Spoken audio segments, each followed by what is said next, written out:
Afternoon all, how are we doing? Well, what can I say? What a horrible day it is here. What a horrible day. So let's just catch up with the chat. I think we got some Ricardo in first, although I think, did I see Aaron in? I don't know. Seems to change when I go top chat and live chat. I don't know. I've missed some chat off anyway, by the looks of it. So we've got Joe in. Mr. Matamley, good afternoon to you. FM, how are you?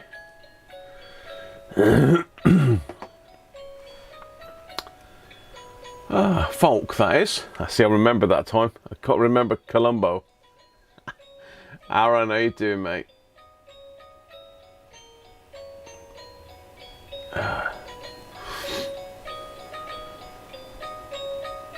Nick's in. Hi, Nick. Yeah, well done on the Keithley display, mate. What a job. James, 0 degrees and 32 Fahrenheit in New Jersey. We got howling winds and rain here at the moment. It's literally, I'm just looking at the back and our fence has come down. It's at 45 degrees. It's literally like that at the moment, just hanging on by a thread. So it looks like we're going to have a new fence. That's great. Happy Christmas. What a lovely present. Tim's in. Hi, Tim. Ricardo. How are you, Ricardo?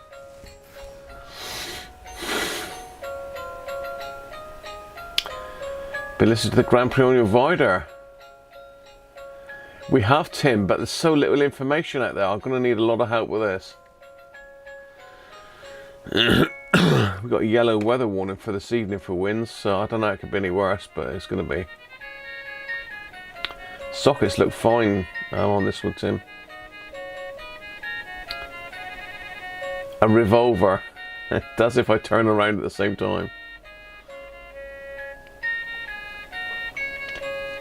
Martin, how are you, mate? Yesterday's stream went well, actually. There was next to nothing wrong with that little radio. Chris is there. Hi, Chris.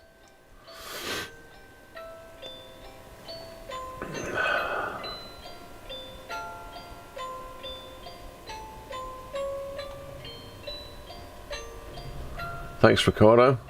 Welcome back, Rob. Tom and Susie, how are you? Hand clapping. Are we not behind again, are we? Oh no. I thought it would have saved it.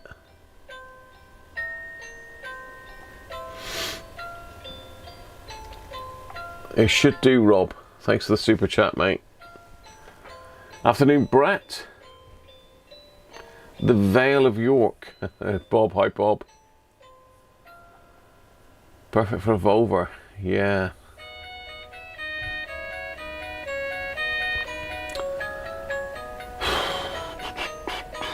Rough old night last night here. Could not sleep last night. I ended up coming down in the morning about 1:30 and staying down on the chair. I managed to get back up to bed, I don't know what time, and woke up about 10:30. A fence for Christmas, yeah. Nah, it's not bad, Ricardo, unfortunately. Derek Taffman, how are you, mate? I bet it is windy up there, Derek. Simon's in. Welcome in, Simon.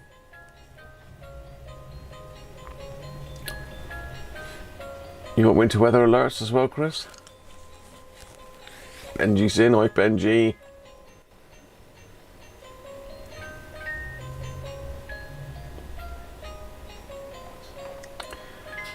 Minus 40. We got it easy, really, haven't we? We got it easy, really. I don't know how Penguin's cam's looking today. Oh, he's okay. He's okay. Yeah, we just caught the Grand Prix. So, as I said, I had a late get up this morning, so I thought I'll have a late start and catch a Grand Prix all at the same time. How about that? Yellow warning last year, 3-year Atlantic coast, patience. Yeah, Mrs. Cruncher's on the mend, Derek. She's just terrified she's going to get it again from me now. She got hit 3 weeks with it. In fact, more than 3 weeks. So she's still got a little bit of a cough, but she's a lot better than she was.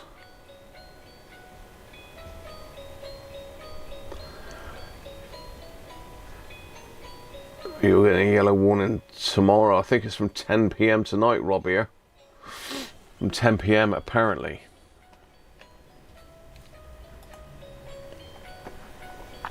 Let's have a little look, Chris, shall we? Let's go and see the little sod. There he is. Right, Penguin. He's looking a bit dense today, isn't he? He's he's looking a bit gormless today. He's flashing well though. He's nice and bright, look. So bright, Penguin. What have you got then today? Let's go and have a look. See what's in number 7. See if I can get it down my neck. Get the lubrication in. It is number 7 today, isn't it? It's the 7th, not the 8th.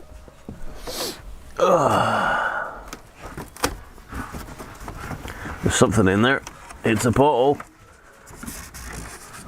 Oh, what have we got? Winter warmer. Nice. Nice. I need something warming. Selected by our experts. Hall and Woodhouse again. So the Badger people down in Dorset, deepest, darkest Dorset. Let's get on it and see if it's medicinal or not. We've got lots of stuff coming down. Lots of stuff coming down.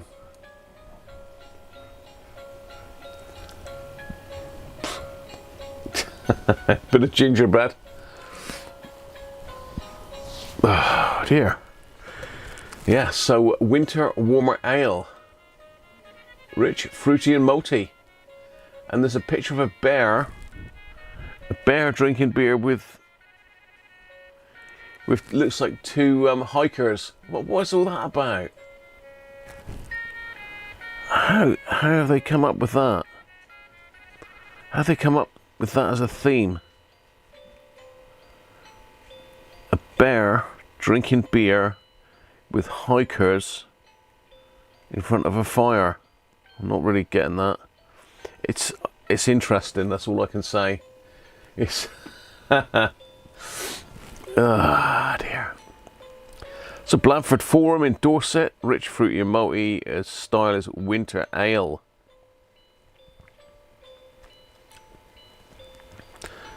Apparently it's ale with a natural fig flavouring.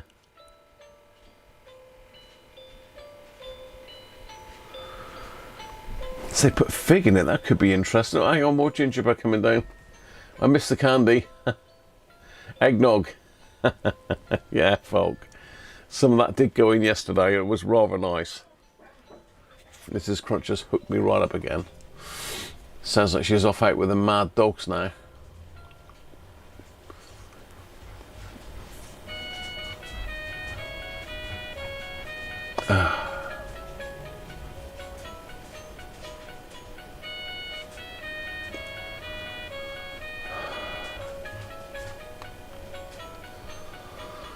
Oh.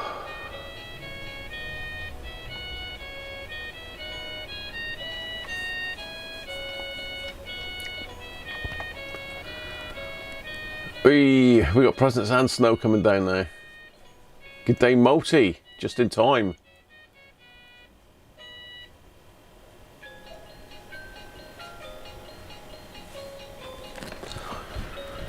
Whew, right.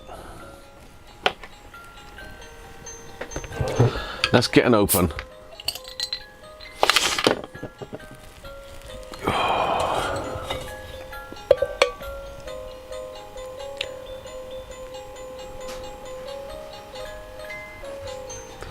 quite light in colour, it's not a dark ale. You can't see that in this glass, mind you.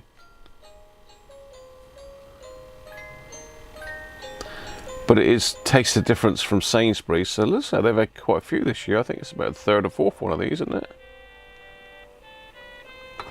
Courtesy of Mrs. Cruncher, so thank you again, Mrs. Cruncher.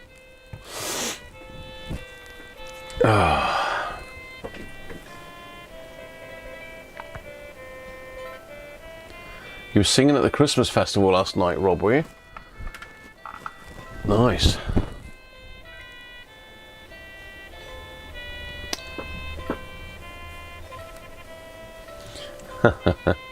You did say that, didn't I? I said it's multi and then multi pops up. Still no beer sponsors on the channel, people. You know, we can hope, can't we? Anyway, cheers.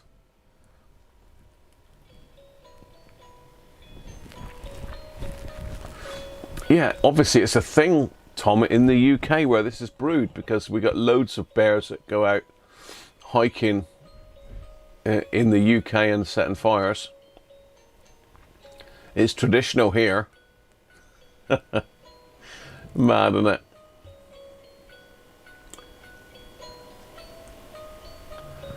Oh, you're pushing the boat out, Aaron.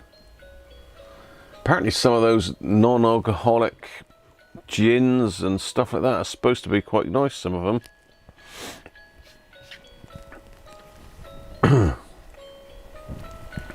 I need something that soothes a burning throat at the moment. That tends to be honey and lemon, or a whiskey. The problem with the whiskey is it only does it for a minute. You've got to be continuously drinking it for any effect.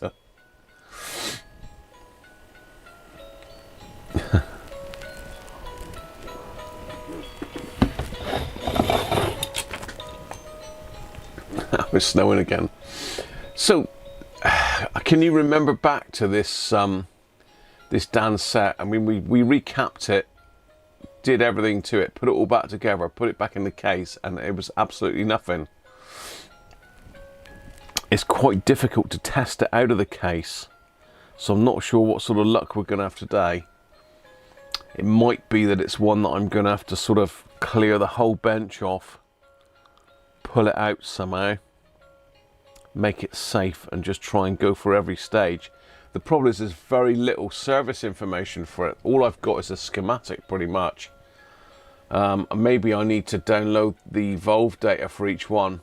I can't remember how far we got with it last time. All I can remember is getting it back together, and it was nothing. There was no amplifier noise at all from it, so I left it that I would get I'd get another output valve and try that. So I have got an output valve for it, which we can try in, but it's almost like something's disconnected. It's that quiet, because normally you can touch a volume pot or something, you'll get a little crackle or something come through the speaker, but it's absolutely dead. From memory, I might be wrong.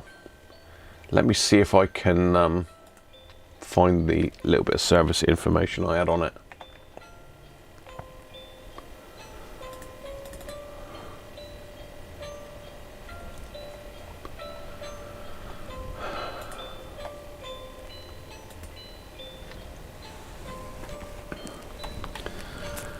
So this is all the information I could get on it. So the RG30 I think differs slightly.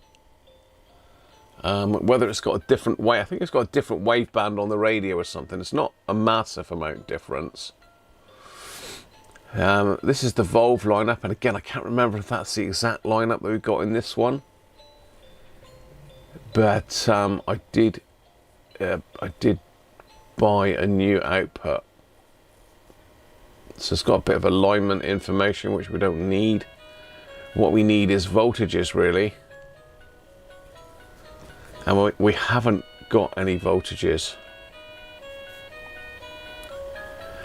that I can remember, although I seem to sort of think that we did have voltages.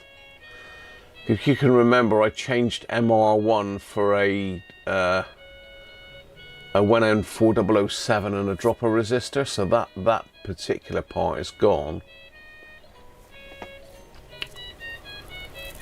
I think we checked the output transformer. That was fine. So I think it was just a case of replacing this valve to see if that would do it. 6AQ5. Yeah, and the metal rectifier is MR1.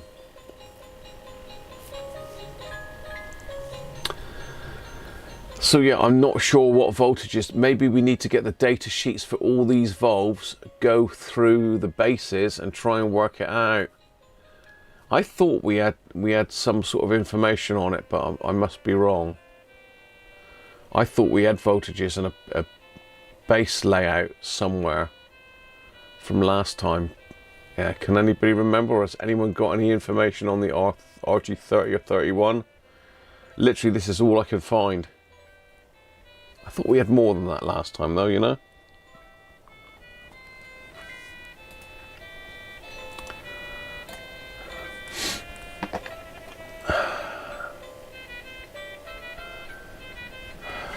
Oh, well done, Rob. Qatar. I don't think so, Aaron. I wouldn't be surprised if it is a dose of some new COVID thing going about, because Mrs. Cruncher was off work for a fortnight with it, and she also had a week off work as well on holiday, which used it. So she basically had it for 3 weeks and she still got it. Now, a normal sort of cold doesn't hang about like that. It could be a flu-y type thing, I don't know. What's Benji got a nice recipe? 3-inch ginger, 50ml water, 6 bay leaves, 8 cloves, boil for a minute, cool down, 4 tablespoons of honey mix. Flippin' heck. That'll clear me out, Benji, won't it? 3 inches of ginger.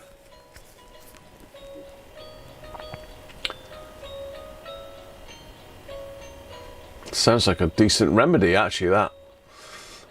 You know, the coughing seems to come at night when I'm lied down, because I don't know whether it just goes on my chest, so I've got to literally sit up. I can't lie down. I'm coughing nastiness up as well. I won't go too deep into it, but yeah, it's not good. Rectifier's gone, Nick. We took that out, mate, didn't we? And I think it was around the 250. So the rectifier was the, we've changed that now for a, what am I trying to say? We changed it for a 1N4007 with a dropper resistor.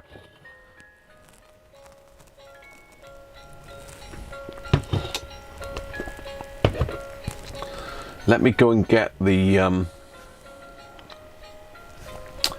what's name a minute.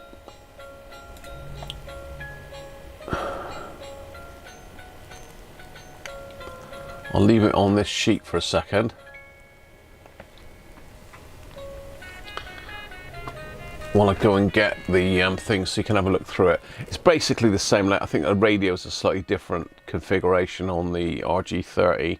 It might have slightly different valves in it as well, I don't know. But I've done the electrolytics, I've done all the hunts that were in it. So it should be good. Should be good to go. Pardon me. Let me go and get the valve and I'll bring the amplifier and radio section. We've still got to do the record deck, but that's pretty easy. That's just a mechanical job. Freeing off seized bits, that sort of thing.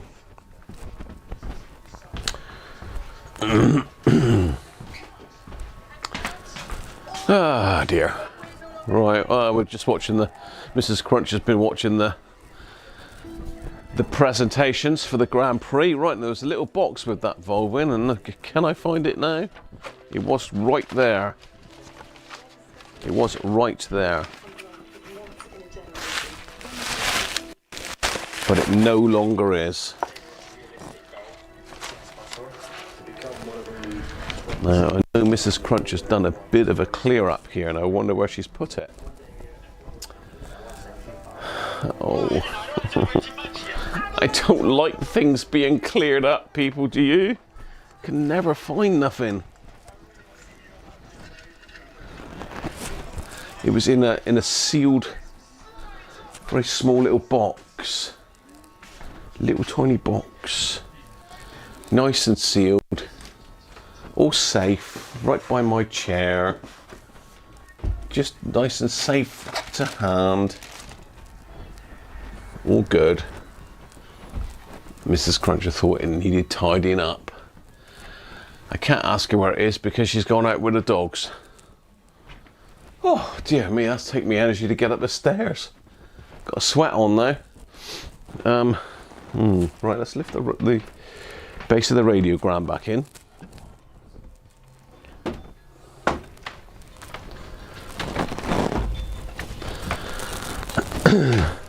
We need that valve. The valve is crucial to the whole plan. That's normally what gets hammered most in these type of amplifiers is the output valve, depending on how much it's been played. Let's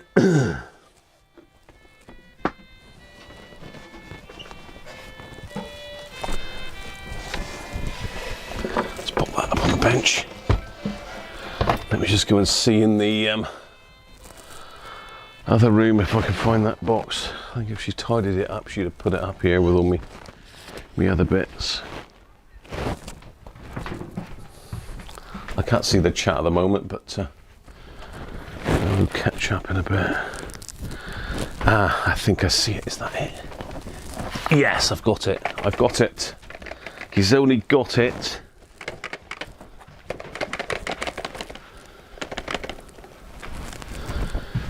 He's only got it. Coy, and my fence is literally at 45 degrees.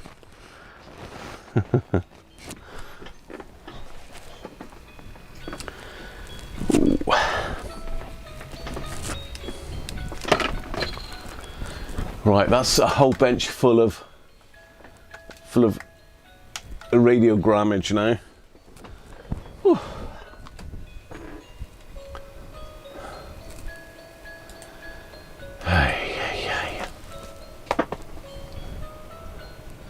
Catch you later, Tom and Susie. Let's catch up.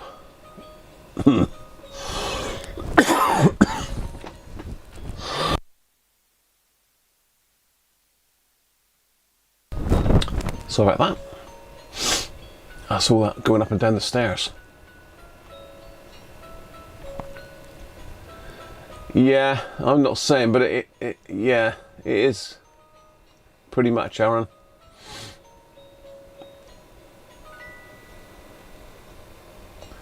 No rectifier valve, no tube radio. What's that? What are you on about, Aaron? It's a metal rectifier in it, not a rectifier valve, mate.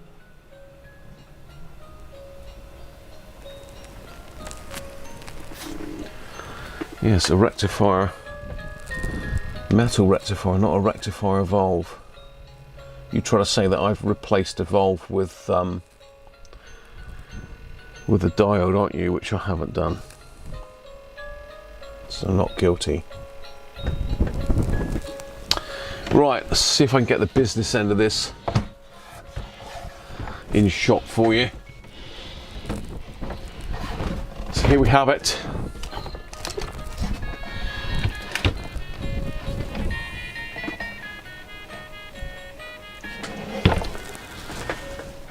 What have we got then? So we've got a little tuning gang up here. Got a weird sort of like spacing thing there to stop the wires touching together. Whether they get affected, I don't know. I know we had to do a little bit of rewiring. But various clip leads in here for something or other. I don't know what that was doing. I think I was checking the HT actually, wasn't it? Yeah, I think that was to check the HT when we were bringing it up. I think a lot of this stuff is to do with the record deck. That's the main supply. That's record deck. Oh no, that's external headphones, I think, something like that.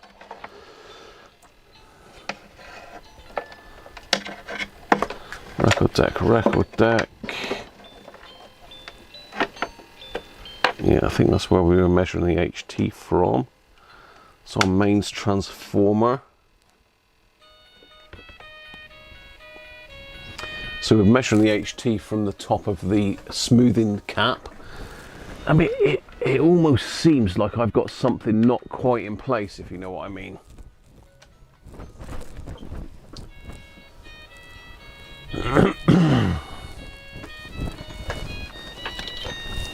Stick my beer out of there so I can see it rather than knock it over behind the bench.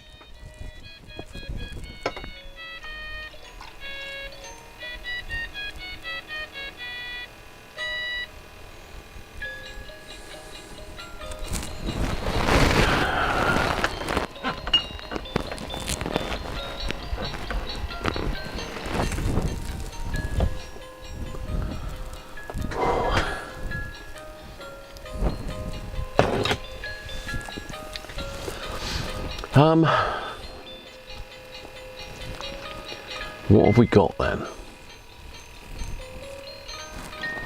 What have we got here? What can we...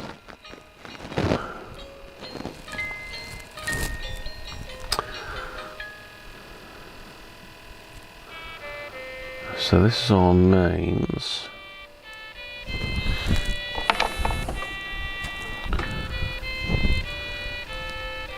I can see a wire cut off there.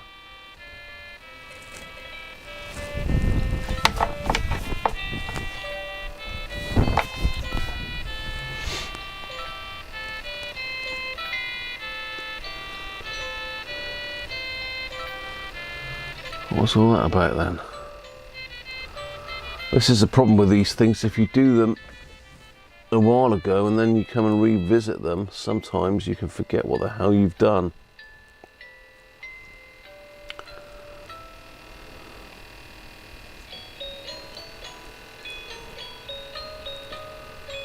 Yeah.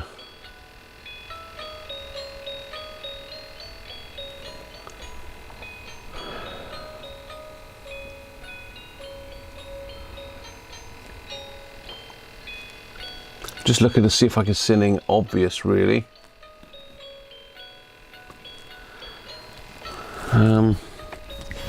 It would be useful if we can run it outside of the radio, but it's so so many little bits to it. It's very difficult to put it on the bench without the case. And the problem is I can't get to the underside to take measurements with it in this sort of position. So what are they doing? I don't want to pull nothing off because it won't go back on again. Got screws in underneath. Let's just get them out of the way a minute.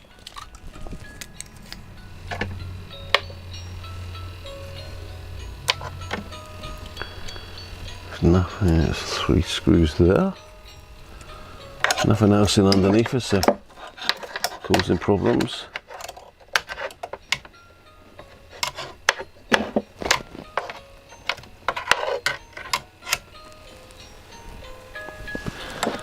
That's a ferrite. That's got a couple wires off of it for some reason. Why is that?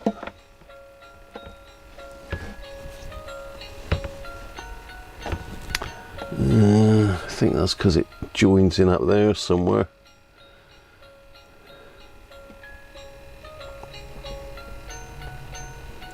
Yeah, it doesn't look like we've got the ground on the ferrite, but that's not going to stop us getting any RF noise out of it, is it?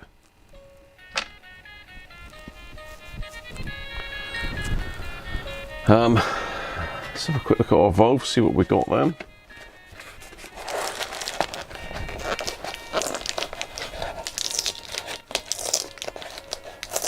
Yeah, it isn't great, is it, Bob? The problem is you've got all these different bits. So you've got these 2 bits which are sort of joined together by this plate on the front, badly riveted together. You've got the transformer down here, which is separate again. You've got the aerial, which is dangling. You've got all these bits that connect to the rear case. You've got the speakers, which are separate, and you've got the tuning gang, which sits up on top in between everything. So to try and get all that down on the bass safely is really difficult. It can be done, but I'd have to take all the speakers and everything out, really. I haven't got a test speaker that would do that. I don't know many ohms they are, they're ELACs. Pardon me. Yeah, it's really one of those things for someone that does a lot of Volve radios, or someone here that can talk us through the potential issues. So we've got a new old stock 6005, which is equivalent to a 6AQ5W and a CV4019. Can't remember how much that was, but I think off the top of my head around about 20 quid, something like that, for a new old stock Volve.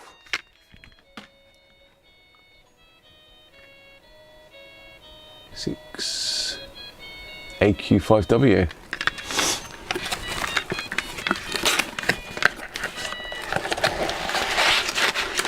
Right, we need to get the bench sorted so as I can have a chance at safely hooking this thing up. Obviously we're messing with mains voltage now.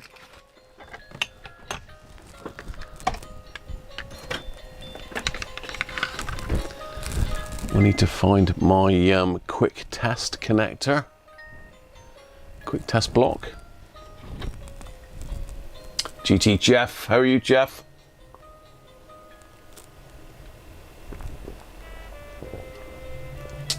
It is Joe. That's why before we tested it last time, I insisted on sticking it back together, because I did not want to test it on the bench.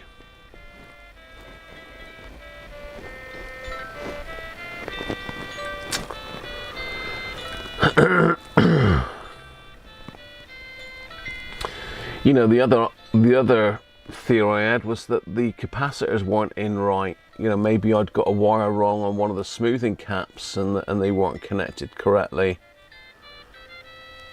You know, I had a thought to put the original smoothing cap back in it, just to get that out of my head.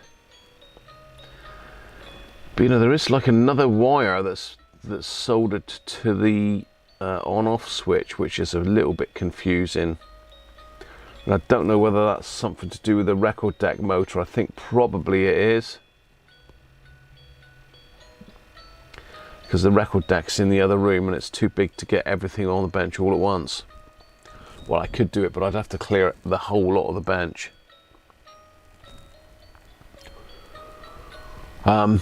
Yeah, so can you see what I mean? If I zoom you in on the on-off switch down here, can you see that there's a little bit that I don't know whether I've cut it off or it's already cut off. I think I've cut it off, and I think it is. We're talking down here, look.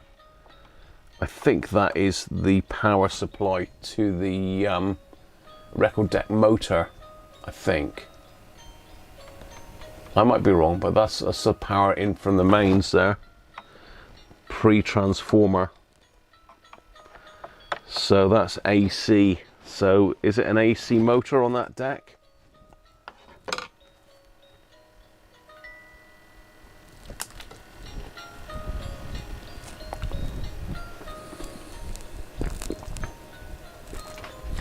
What are you asking, Aaron?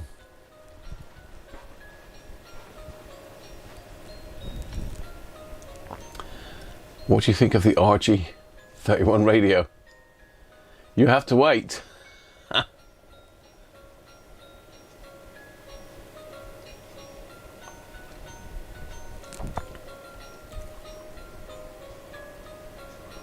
Yeah, all the speakers are connected.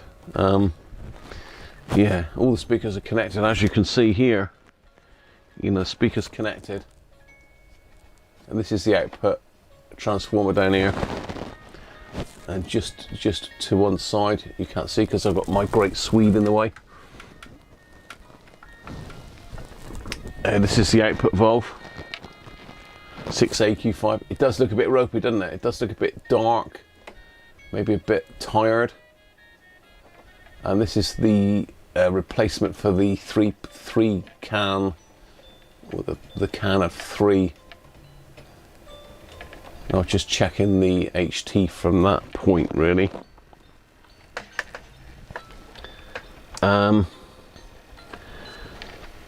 So you can see the diode I put in there and the big dropper resistor in the back, just about. If I turn it that way, maybe.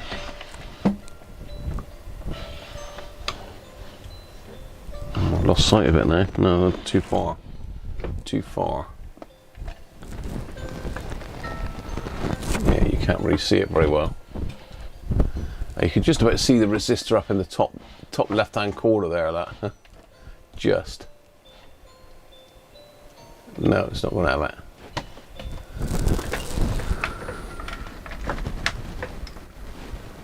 In there. Oh, there you see it, look.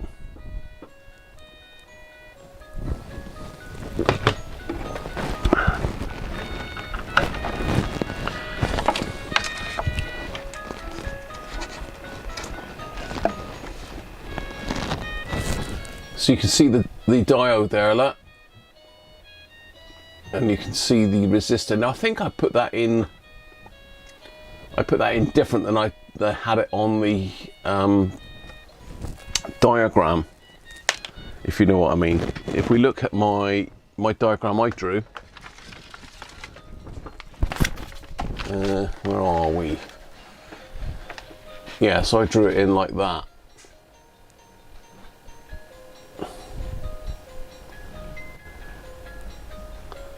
So MR1 becomes 1N4007, and I put the resistor in. That was it. I put the resistor in. I was going to put the resistor in after, but I actually put it in before. So yeah, originally I was going to put the resistor in after the diode, but I put it in before because I cocked up. Basically, I messed up, but I ended up putting it on before rather than after. And someone said that wouldn't be an issue because it's still on the same line. It's still dropping the voltage down. So that's how I've got it set up.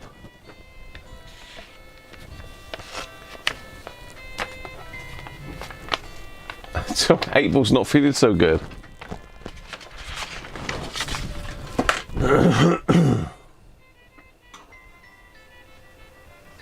He always has an answer, Ricardo, he does. I think you're right, Nick. It doesn't make any difference, mate, does it?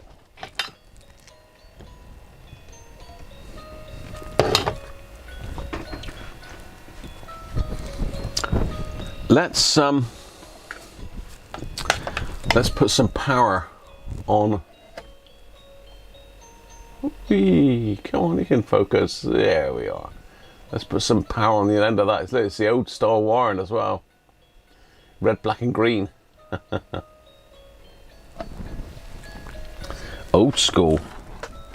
So we do have to rewire this and put probably a nice braided cloth coloured wire on it.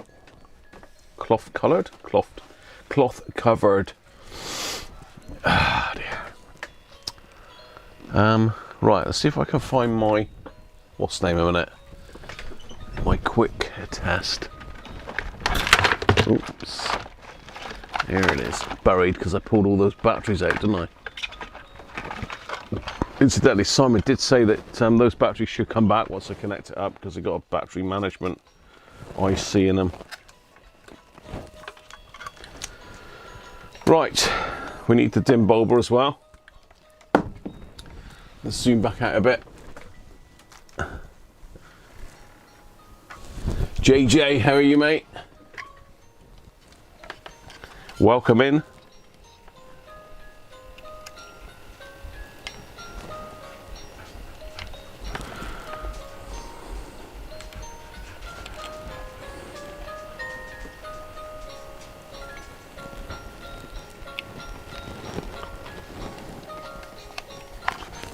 So there's our wiring, guaranteed to catch fire instantaneously. And we need our dim bulber.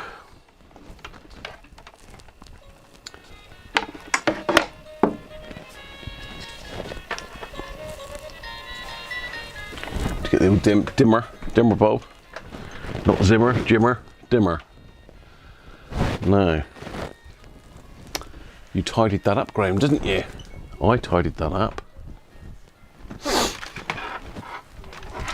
Oh, that fence is not looking good.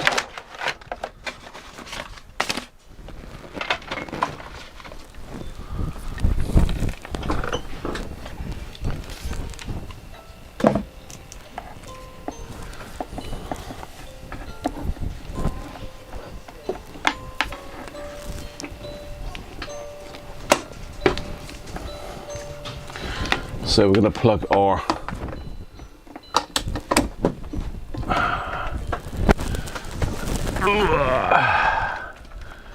dim bulb into there. Make sure that's off. We want it on lamp.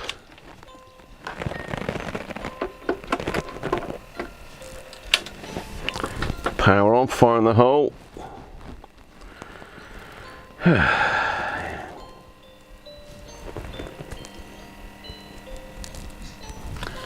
240 volts, right, are we safe? Everything clear, nothing touching anywhere. Let's turn that down, off, so on, volume. We need to be in, well, we've got long, medium and gram. We want to be in probably medium. And what's this on the left? Is that tone?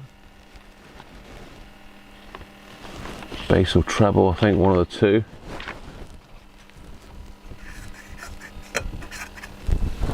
Okay, well, I don't want to go full whack, do I? I want to bring it up gently. I was going to go full whack then. Turn that off so you can see the bulb. If this glows big styly, then we're going to hit the power off pretty sharpish, pretty damn quick. Let me just check where that is hanging out at the moment, because that is the mains to test HT. In fact, we'll hook that up. Let's hook that up to the multimeter a minute, if I can find the multimeter, which has gone deep in behind the screwdrivers now, I think.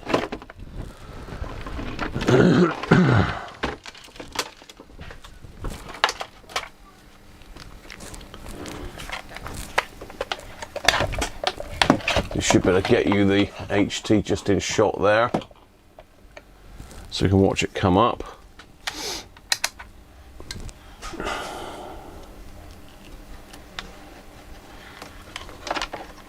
Get down in there out of the way. Right, we need to hook onto ground.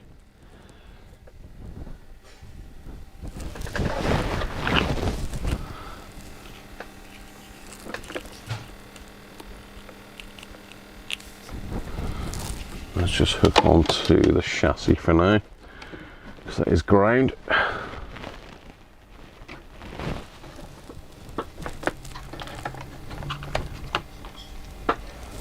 Start bringing it up.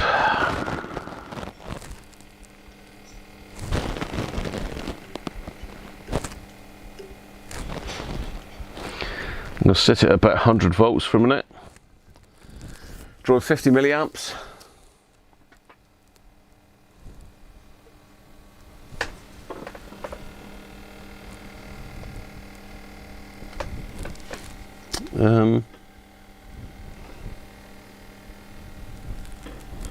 Strange. No voltage. Am I measuring in the wrong place?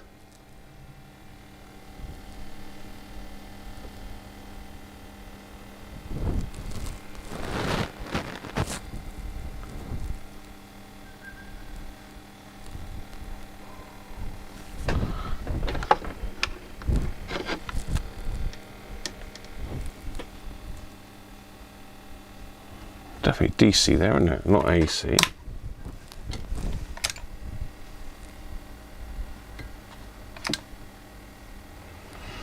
Unusual. Should be seeing some voltage there.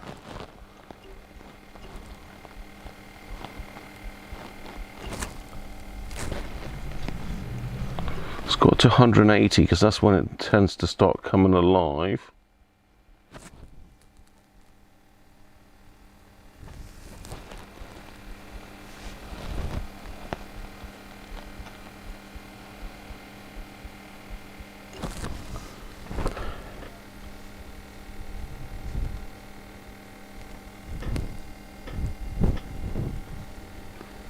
Okay, what's going on here then?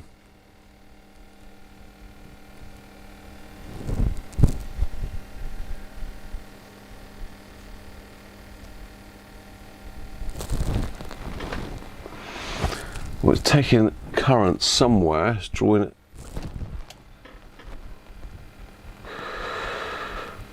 Drawing 60 milliamps. I don't know if we're in the right place for our voltage though.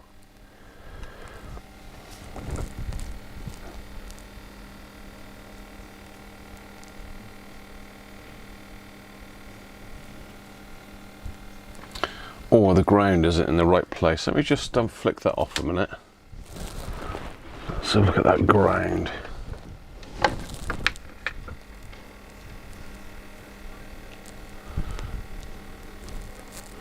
Yeah, I mean that chassis ground should be fine, shouldn't it, to measure that from?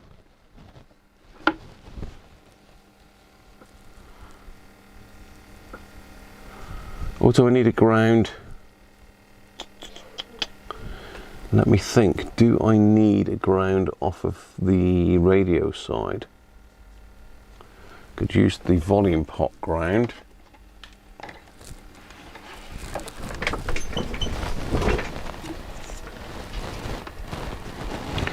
Just doing that.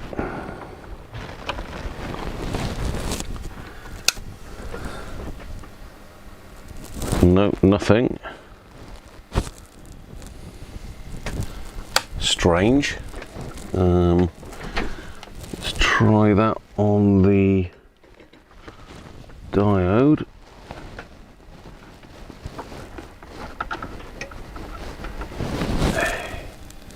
Ah, okay, right, now we're in business. So this is on the output of the diode.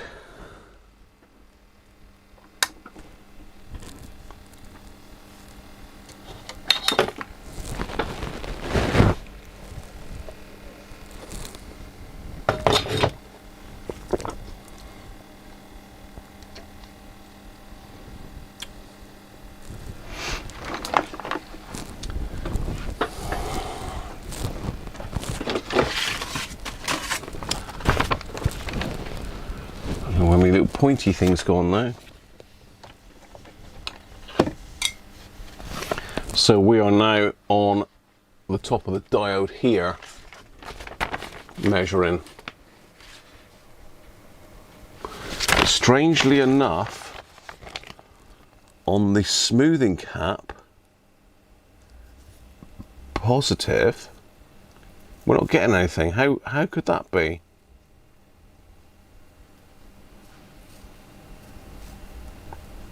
How are we not getting anything on the positive of the filter cap?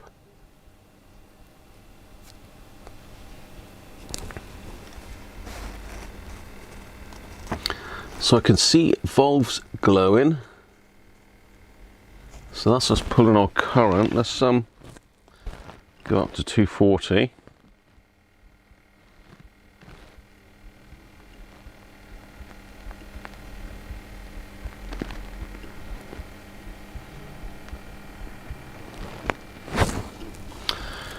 So we're up to 240 now. We're still on the lamp, so we're still restricted, but we're showing 260 volts on the HT. That should be enough, shouldn't it? Danish, how are you, mate?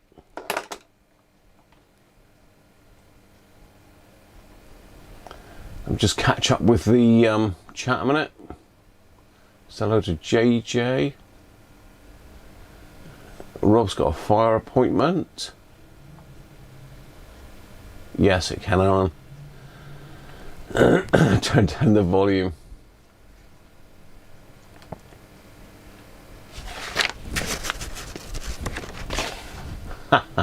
Gavin, how you doing, mate? It's like Oppenheimer at the Trinity test.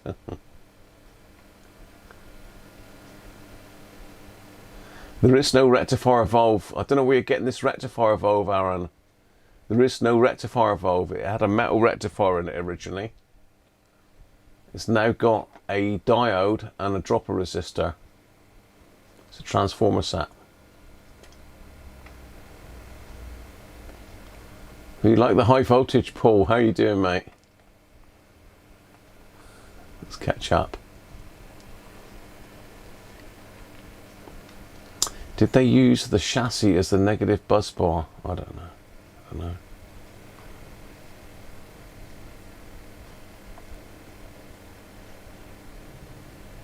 Chassis is not tied to neutral, but is usually negative HT. Thanks, Tim. Okay. So, I mean, that looks okay for HT, doesn't it, after the diode? I don't know what it would have been with the original metal rectifier, but that should certainly be enough to run the set. But it's strange, there's no crackle.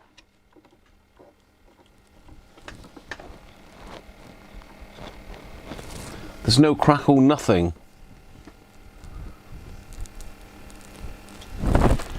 Now, is that definitely the... No, that's the negative. Okay. Right, yeah, you fool. So that's the negative of the smoothing caps where I had no voltage. So I can't physically get to the valve bases to test them with it in situ like this. So it's got to come apart. You know, my only thing I can try is to swap that output valve. That's my only thing I can do without taking everything apart. What do you think? Any other ideas? You know, I put the diagram up there for you, Aaron. Look, that's the diagram for it. Look, so you can see this is our mains. You've got a transformer and you've got MR1, which is a metal rectifier. There is no rectifier valve, mate. Okay.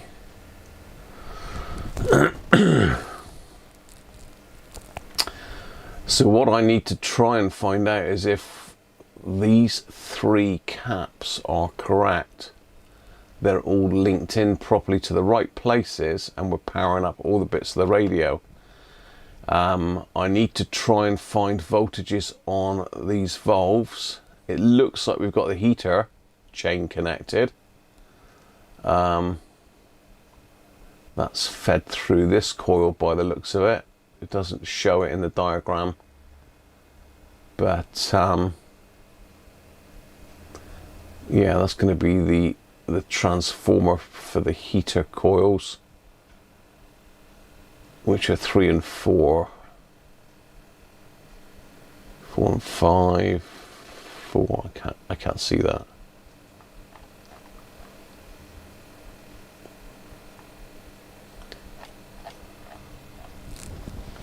So are you with us? Are you with us, Aaron?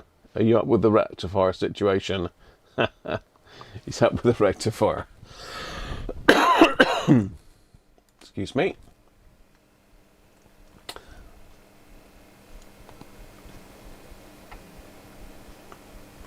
Yeah, I think it's from the 1960s. This one, Aaron. I don't think it's as old as you're thinking. You know. I don't know if it's got a date on that trader sheet, has it? 1959. So I think the RG31 was later. So I think the RG31 is 60s, early 60s. In fact, we've probably got a date on it somewhere.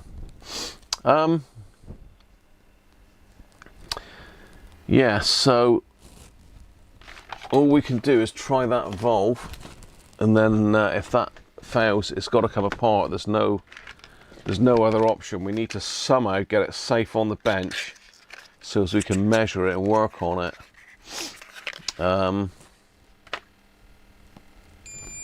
So that's our nice brand new valve. 6AQ5 new old stock. I mean, sooner or later all these valves are going to run out, aren't they? I mean, I've got as many as I can get away with. Let me just check, just make sure there's no voltage left in that. 4.5 volts. That shouldn't kill us, should it? Let's pop that light back on now. I only turned that off so we could see the flames.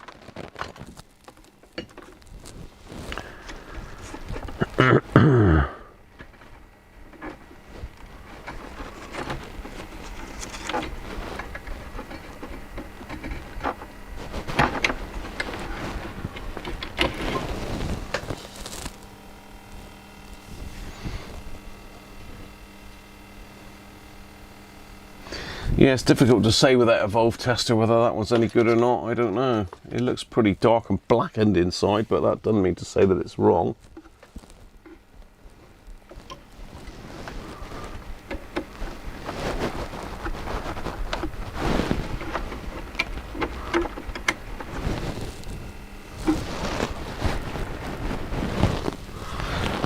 Right, let's turn the power down again. Light off, new valve in. Let's put them up again. Definitely still on, aren't we?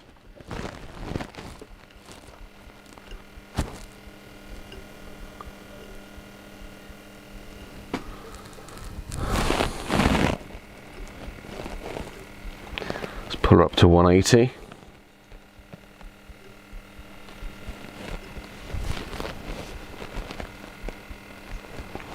Let us sit there for a minute. I'm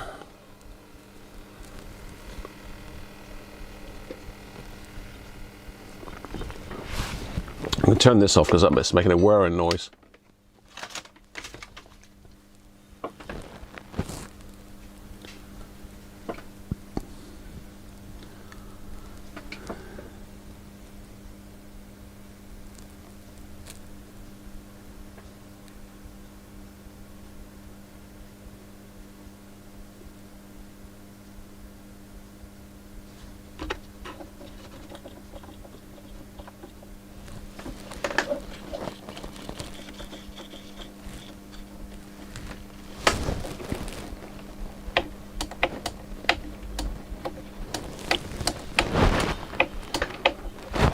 Absolutely no noise whatsoever. Let's go up to the full working voltage then, 240.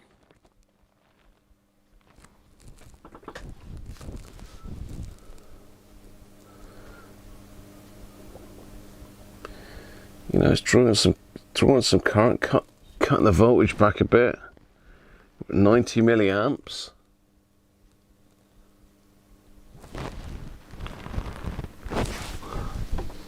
Take it off bulb. It's 100 milliamps.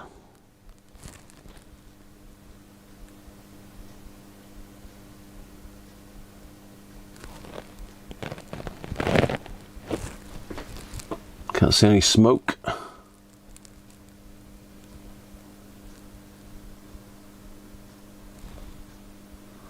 So we've got 283 on the HT now. No, Christ.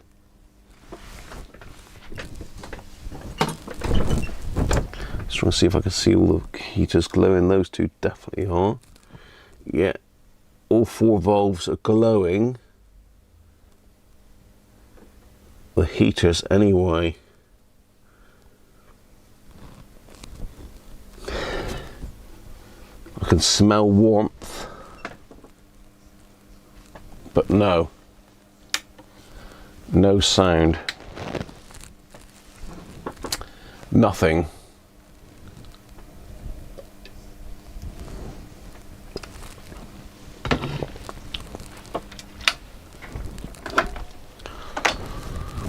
Nada. Not a dicky bird.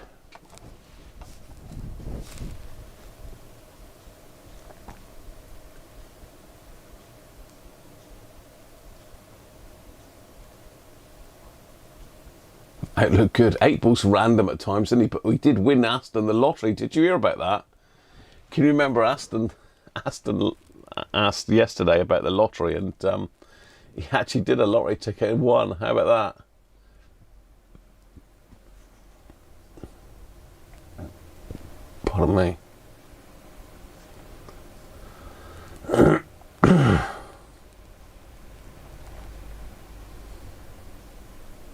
I think we've done that. Tim. Again, I can't physically get to that with it in the chassis. It's impossible to get to.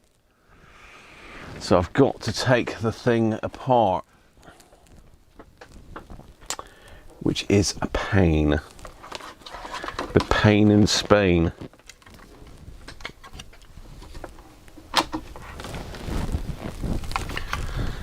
But you know, in an ideal world, that would have worked, and we could have moved on to the record deck, but it's not working.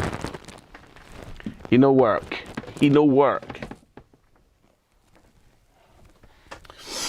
Oh dear. We got 4 volts there. Got any volts anywhere else that we need to worry about? I don't think so. I think that's bled off nicely now. Let's just double check. Anything on that to Louise Star down there? No. Side of it. No. No.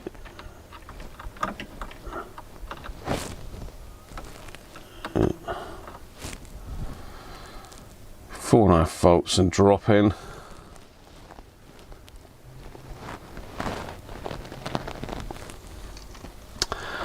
Okay, I mean, what we might be able to do, I'll have to look at the feasibility of this, is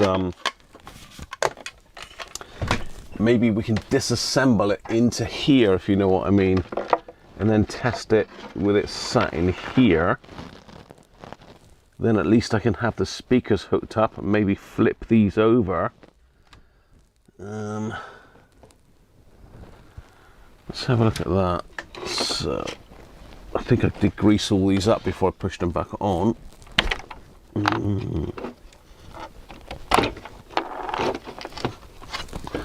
Let's move my beer out the way from the back.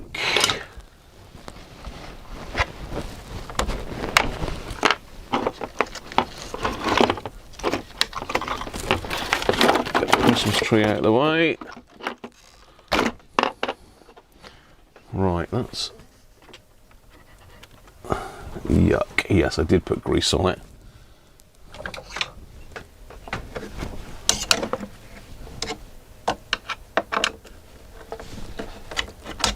Lots of bits of wire floating around in here where we've snipped things off.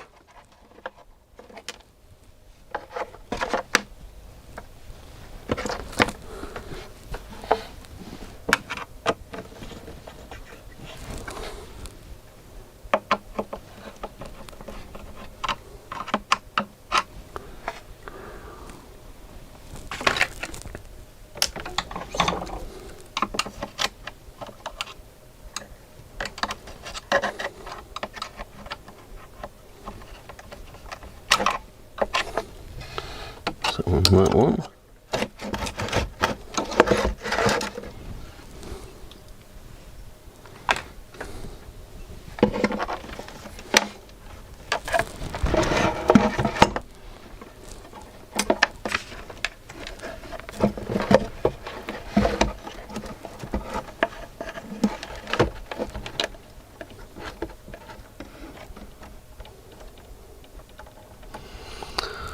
Okay.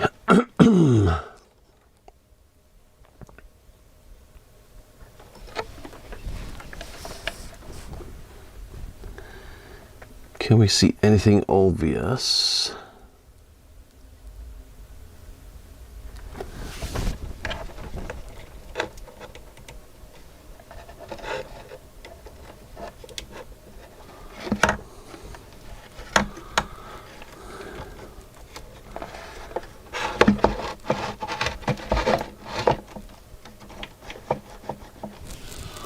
Just need to prop that up so as it won't fall over.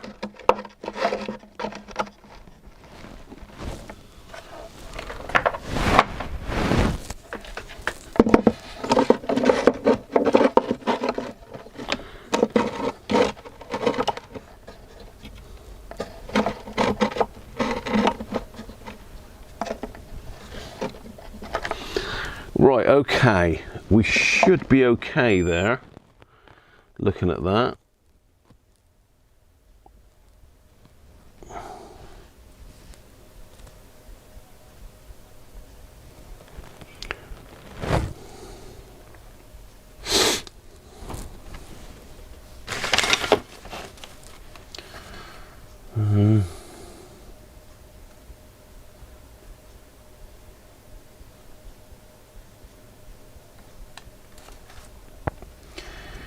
We should be okay.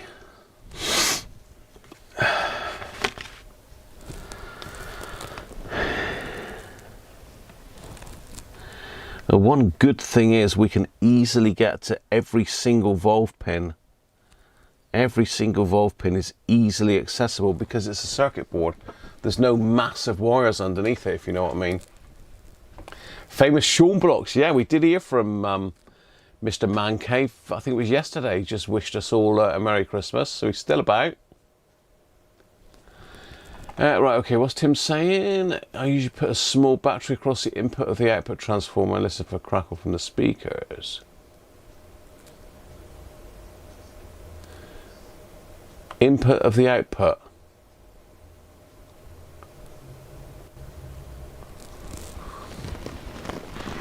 Input of the output. just to confuse it. Input of the output.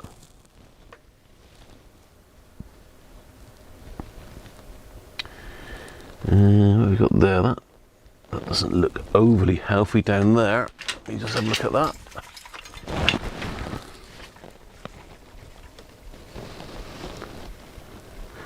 Resistor shoehorned under there. Just see what's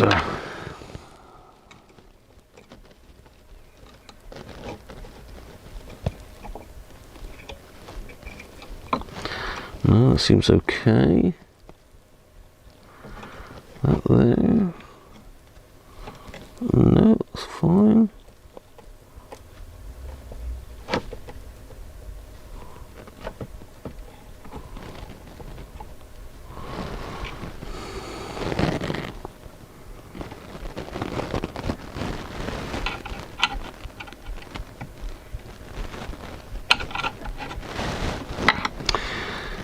I mean, unless I somehow got confused with the smoothing cap there and I put something in the wrong place, I mean, that should work. Because that smoothing cap was a bit of a head scratcher to sort out, to be fair.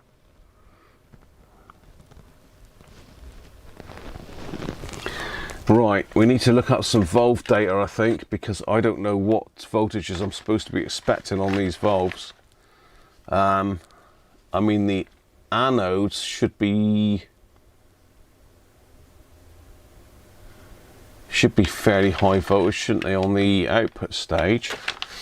Right, I'm gonna have to skip to Lou a minute, so bear with me. If someone could get some reading up on that, just tell me what's wrong with it, it'd be fine.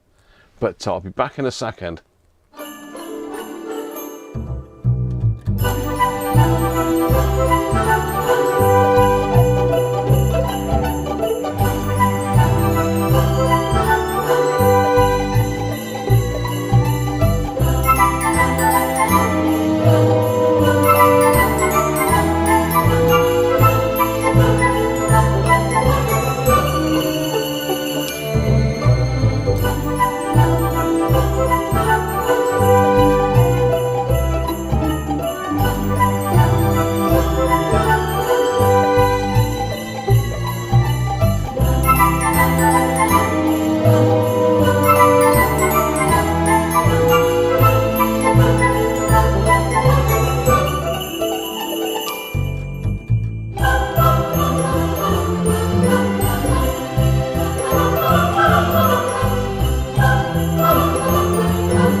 Hopefully we're back. Hopefully we're back. So what are we saying? Get rid of the box.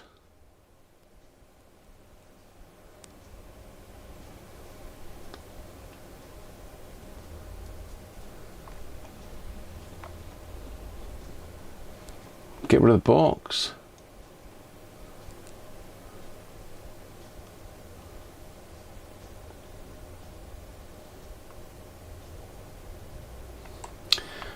I'm pretty sure we checked the output transformer already on the previous videos. Pretty sure we checked all that.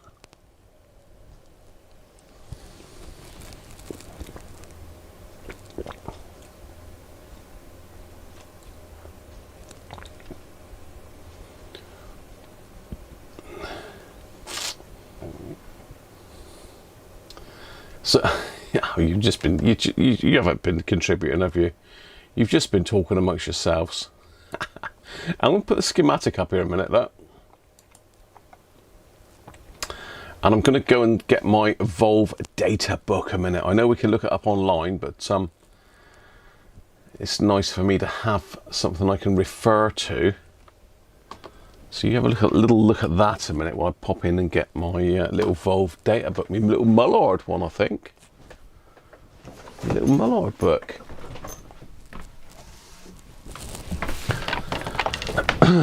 I'll just cut my hand now.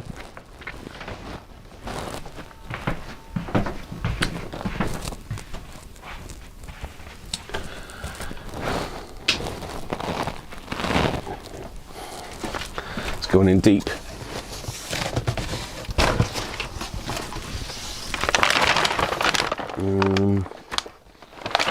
Where is that going to be? Up here? Oh, nice and high. Yeah, I've got a couple of the little Mullard data books. What dates are these? Transistor equivalents.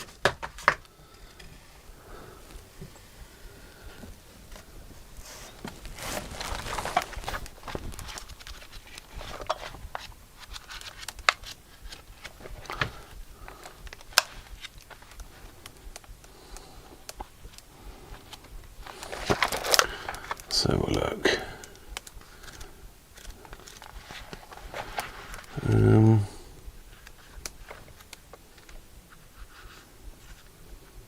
Yeah, that one should do. I did have just a Volve one though, is that it? Semiconductor. This one's got a bit of everything in it, so this one should be alright. But I did think I just had a Volve one.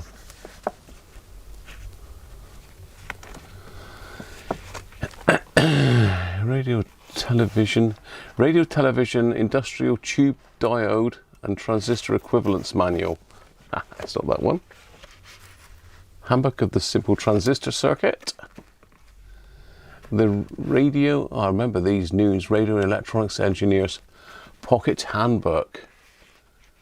No, this one will do. Cool. What's that one? Transistor audio and radio circuits. I've got some quite nice nice books here on radio and electronics and servicing and that. You know, we've potentially got a chance to do a that might be the one I was looking for. Mullard maintenance manual. Yeah, that might be the one. Could be the one.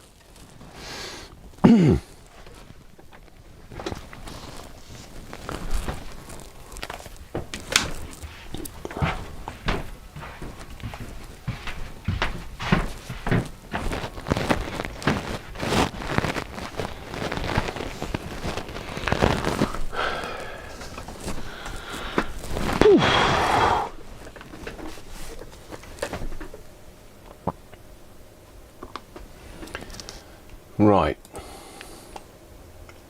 Dids, how you doing, mate? Mick Mac is in. Good afternoon, Mick Mac.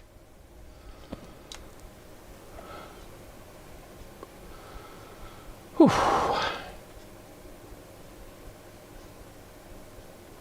The box makes it. You mean this box here? You mean the problem I've got is the tuning gang is up here with all this gubbins here attached to it.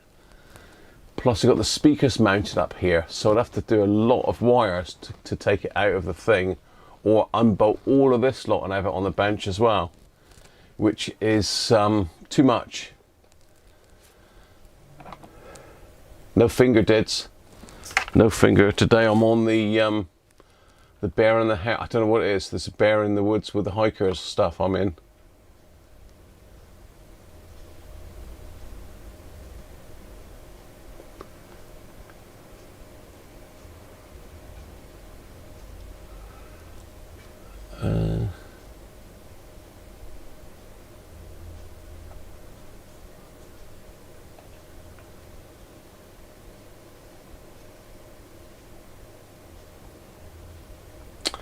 Touch pin 7 of the output valve with a screwdriver to see if it's working. Then pin 1 of V3 if V4 is okay.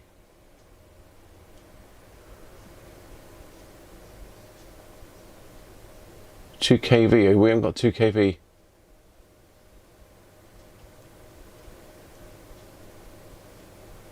Oh wow, Aaron, that sounds nasty, doesn't it? So I found a couple books. I've got this one, Mullard Maintenance Manual for 16 shillings. Would have been a lot of money back then. I'll take this one's from.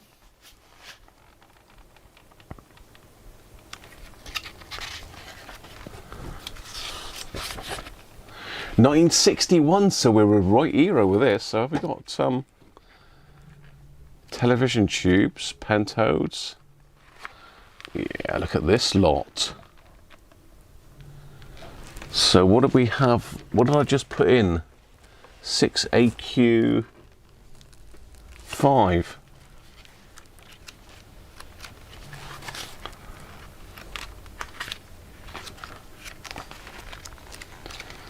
It's not going to be listed, is it?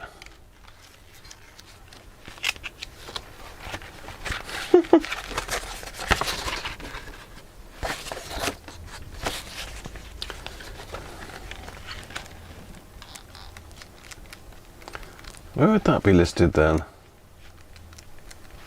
OCs, ELs, EFs, EPCs.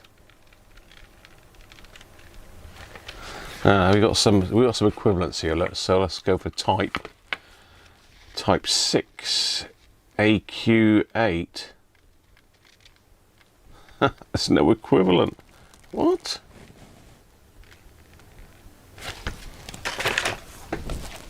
Let's go with our other one then. Mullard Data Book, 79 to 80.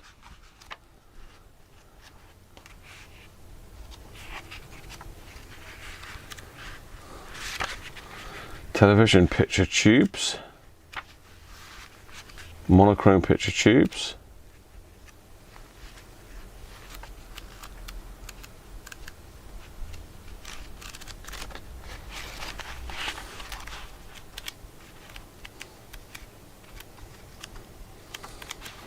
How strange. We're going to have to go Volve Museum, aren't we? That's the only option. Let's just do it.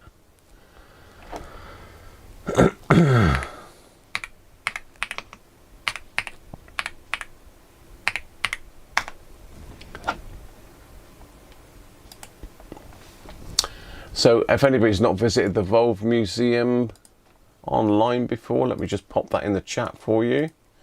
Picture Volves. Yeah. I'm just looking at the moment for the data for the 6AQ5.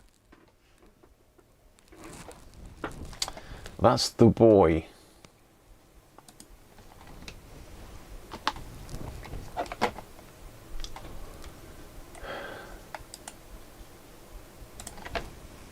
It will definitely have it here.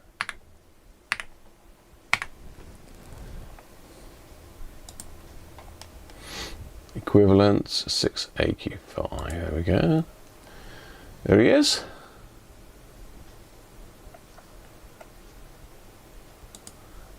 And that's the sheet that we want.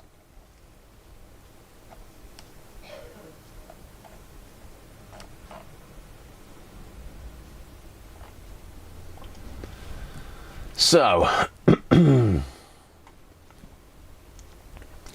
is that G? G for grid? A for anode, H for heater? Could that potentially be a heater as well? And K, KDP? I mean, why don't they just say what the abbreviations are, you know? Heater. It doesn't really, does it? Let's have a quick look at that other page on that one a minute.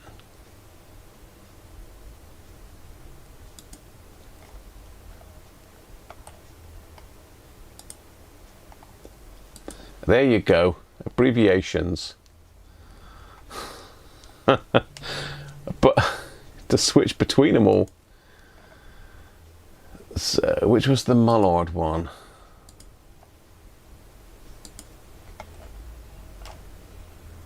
Miniature output beam triode.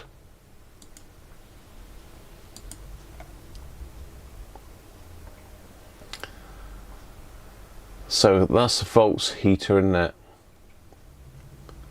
Volts anode, volts screen, volts grid, milliamps.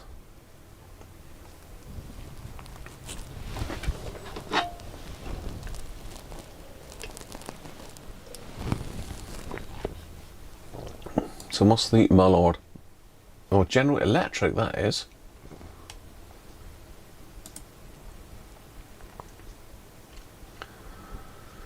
That's better. Look, now it tells us what the pins, which pin, what pin 1 is, pin 2. That's better. For us mere mortals like me.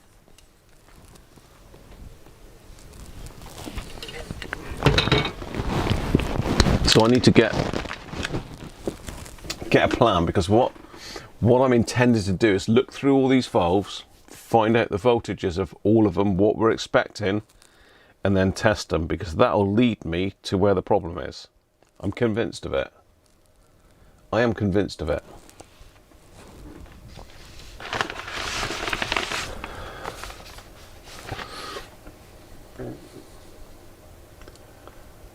Basing diagram. So I mean, normally the gap, the one with the biggest gap is normally the heater, isn't it? But it's not in this case. That looks like it's been between pins 3 and 4. That's unusual.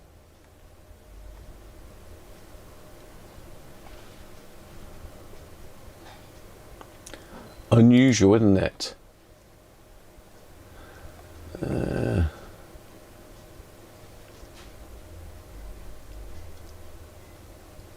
Same as an, oh, it's the same as an EL90 bizarre, is it?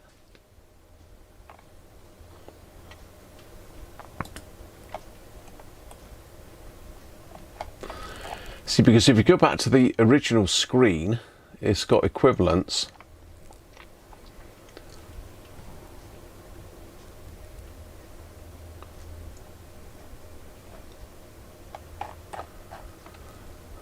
But that didn't tell us anything for some reason.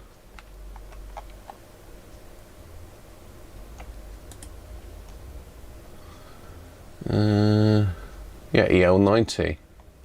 So it's equivalent to EL90. Which comes back to this page again. With lots of stuff on it. Okay, so we'll keep with this one, because this seems to be about the most easy to read one. Thanks for that, Bizarre, though.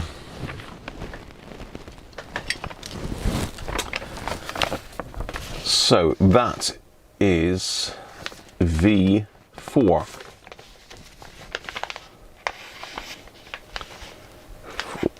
So we've got 1, 7, 2, 3, 4, 5, 6. So pin 1, grid. Have we got any indication of what sort of voltage we should have on there?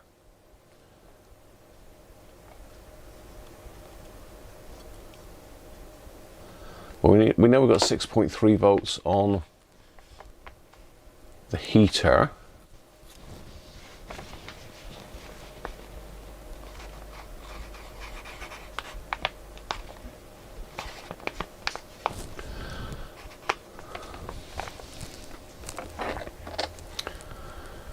Okay, here we go. So DC plate voltage. Now is that pin 5? Up here, which I would have called the anode, but they're calling it the DC plate voltage, 251. So 250. Should be on pin 5. Pin 1, grid 1. Peak negative grid number 1 voltage. Peak negative grid number 1. It's pin 7. We should be seeing 250 volts on pin 7. Is that right? I'll catch up with the chat in a second, so if you got anything to add, then just stick it in. Pin 6, grid number 2, screen.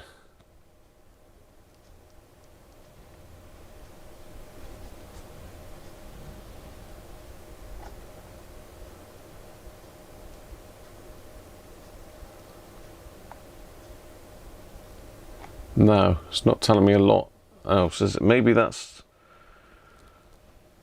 5 and 7.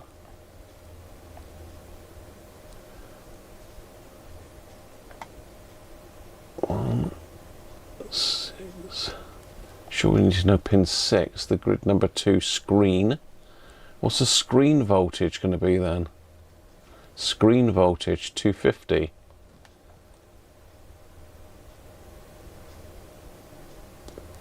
Pin 6, 250. Everything's 250 on this valve. So I've got pins 1 and 2, grid number 1. So that's the same voltage. 1 and 7 is the same then by the looks of it. So that's 250 as well. And number 2 is the cathode and beam plates. We haven't got, we're showing amps on those. Heater cathode voltage, DC component 100 volts, total DC and peak. Heater cathode voltage. Just catch up. Maximum grid 2 voltage 275. Heater voltage 6.3, maximum plate voltage 275. Okay, got you, bizarre. We got one from Aaron there.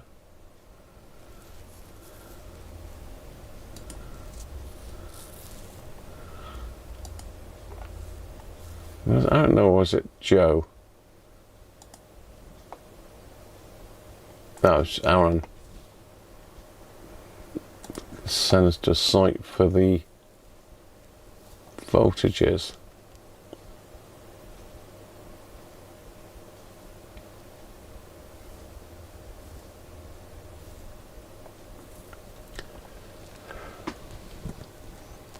I think we're confusing me now because I've got too many. I'm going to stick with this one, Aaron. Same thing. Heater positive with respect to cathode. Heater cathode voltage. Let's say 100 volts on the cathode. Cathode and beam plates, pin 2.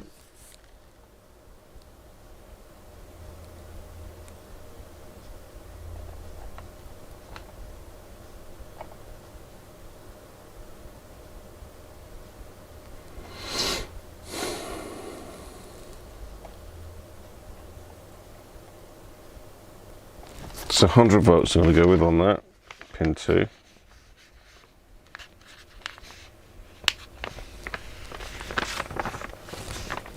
That's V4.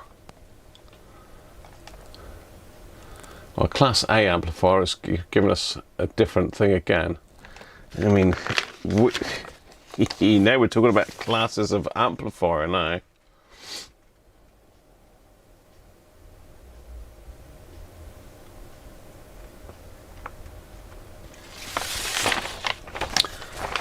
Push-pull amp for 2 tubes, well, we haven't got that. Class A1.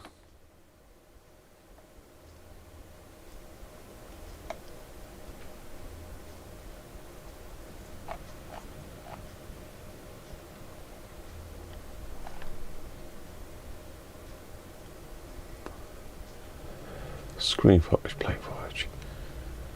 What's milliamperes volts? 100, 100, 100, 200.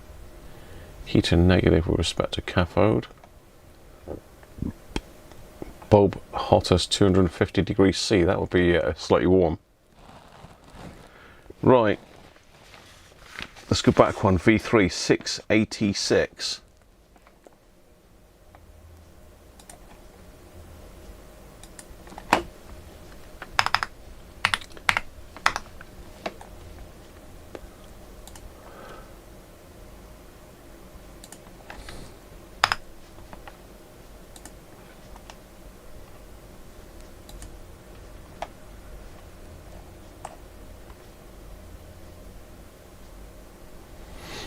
I mean, this tells us the pins anyway, doesn't it?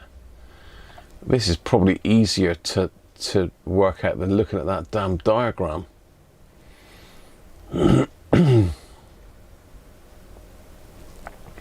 So pin 1 is grid 1, pin 2 is a cathode.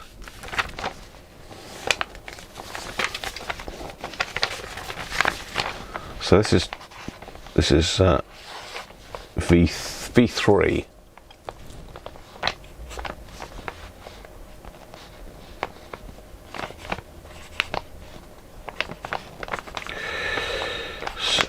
So pin 1 is G1.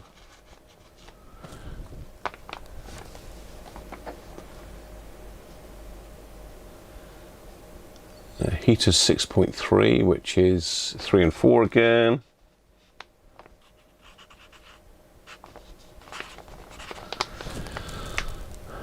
Pin 5 is the anode. 250 volts.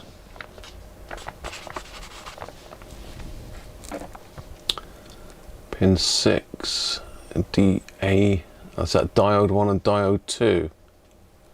Yeah, so that's lost me now. This is pin 7 as the anode as well. What's going on with that? We need to look at that. That makes no sense. No sense to a buffoon like me. So this will be a couple of diodes in this one. Double diode triode.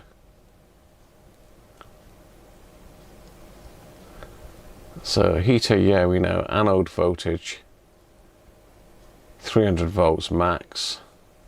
So operating 250 volts. Grid voltage minus 3 volts. Is that a minus? That's a big looking minus, isn't it?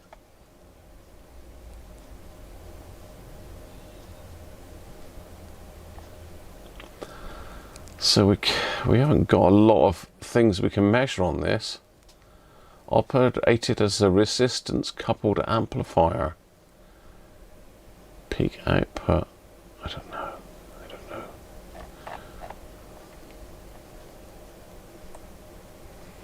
So we can check the anode voltage. Looks like that's on pin 7, isn't it?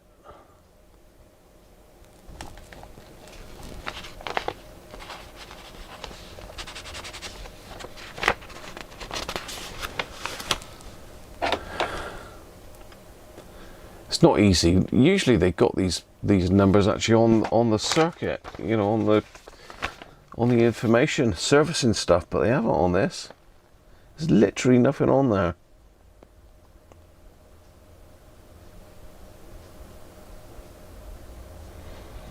There is nothing on there.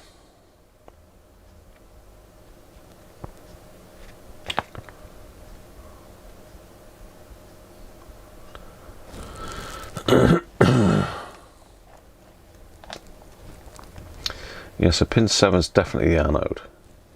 So that's going to be 250 volts.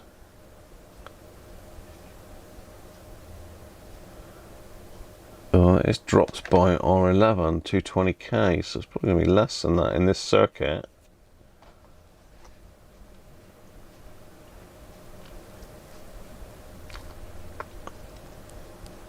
I don't know. We're going to have to go around and just check all the contacts, I think, and just make a note of them all and then try and compare them. I think, because I'm just getting confused now. I'm easily confused. Easily led and easily confused. Right.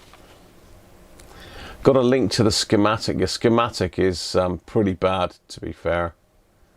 Where's our schematic? There. I've only got a link to my OneDrive.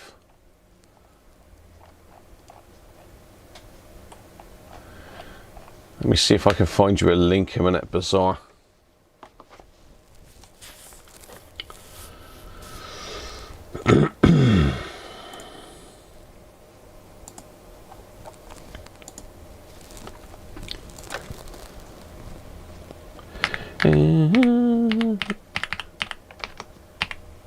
G30.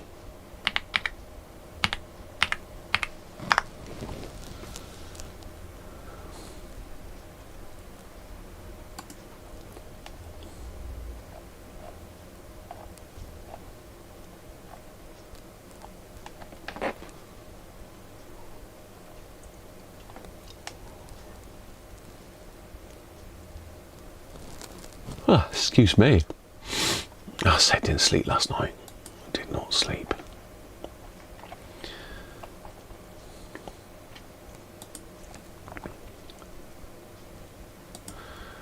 I mean, if you're in the radio museum,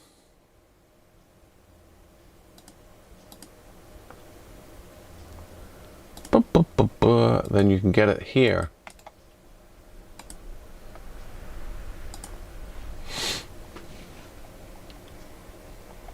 Right, let's catch up with the chat, being that I've been stuck on another screen for about an hour. Where's my beer? Oh, there's not a lot of that left. I do need to get another drink though, because I've got a dry throat.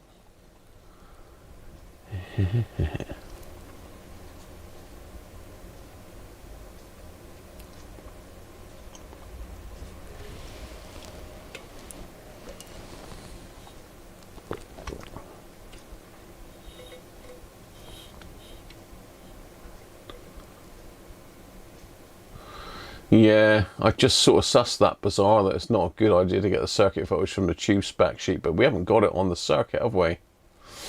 Yeah. I know that, but there is no voltages.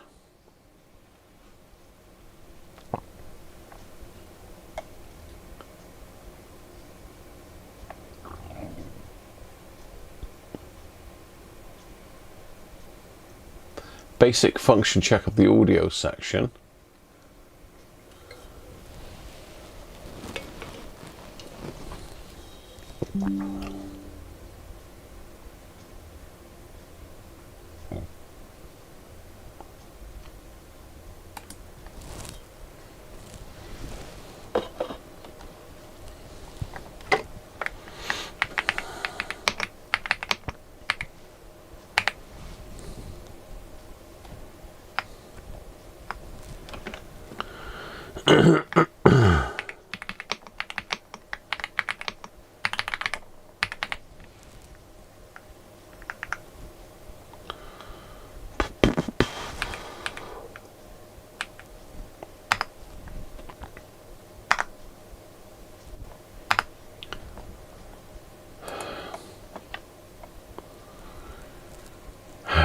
So you should be able to get it through that link, Bizarre, even if you're not a member of that. But I have got this schematic here. So to test the output section, what do we need to do? Now, Bob said about putting a battery across it, see if it hums. Was it Bob said that? Do we know if the speakers are any good? Good question. I think I did test it with my my, what's his name? We can check it with this though. I did check it before with it, I'm sure, but there's no harm in trying it again. Now, are we safe to power it like this a minute? While we have a think about what to test, how to test, and where to test, and when.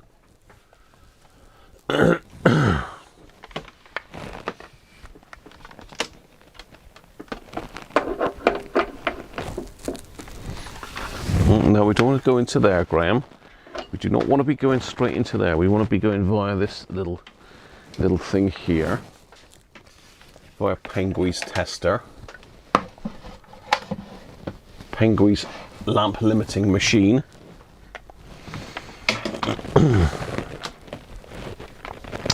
So that goes in there.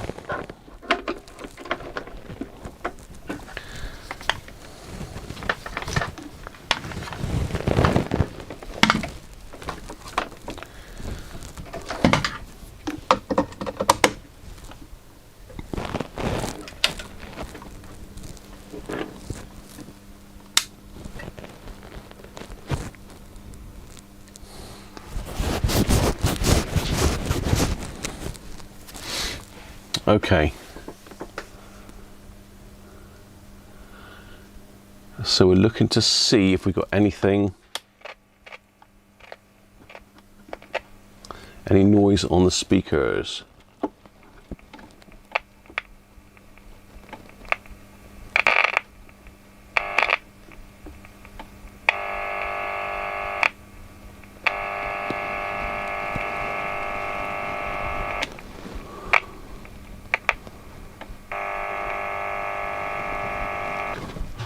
The speakers are sort of wired across.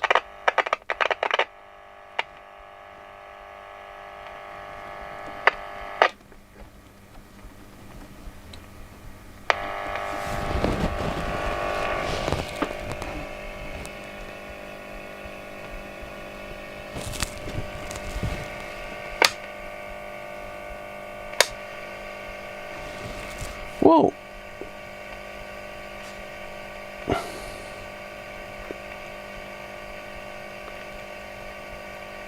I can hear a hiss from the speaker.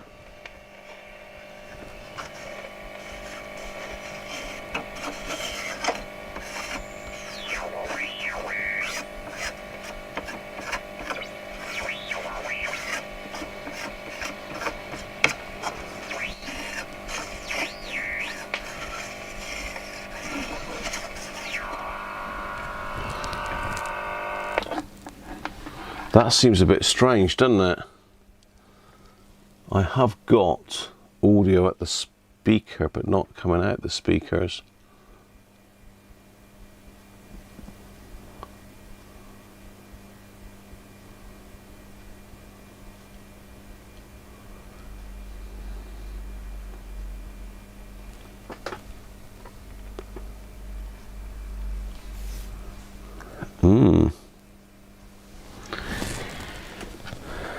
We need to get Derek's Do That Day involved a minute. This is interesting. Getting ready to play 3D chess.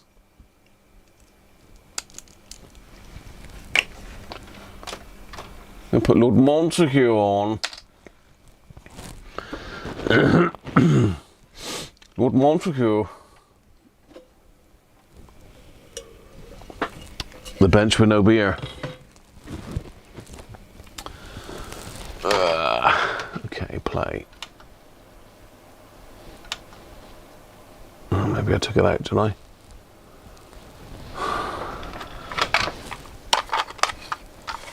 Yes, I did.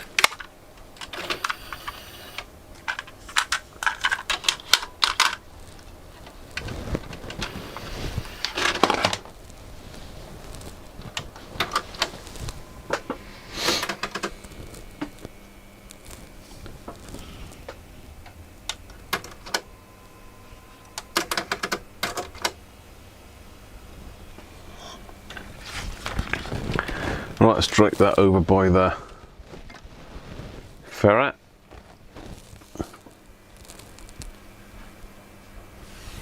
Let's connect that to, where was it connected before? 60 miles long. In about 4 hours. With time off for the interesting places like Beaulieu Abbey and Buckcliffe Hall. You'll be listening to 4 voices. Those of Lord Montague of Beaulieu, Arthur Catman, Deputy Surveyor of the New Forest, Gordon Glover, and mine, George Barker. The first side of the tape begins with Christchurch Priory and the second with Beaulieu Abbey. Here in the car we're looking at the south side, and it's less interesting than the north side of Christchurch Priory. And this is the longest parish church in England, 311 feet. And architecturally it's one of the richest. 5 centuries of church building are represented here from Norman to Tudor. And it's literally the Church of Christ. That's picking it up off of the mysterious long-ago member of the building force who took neither meals nor pay with his fellows. That's picking it up off the aerial. One night.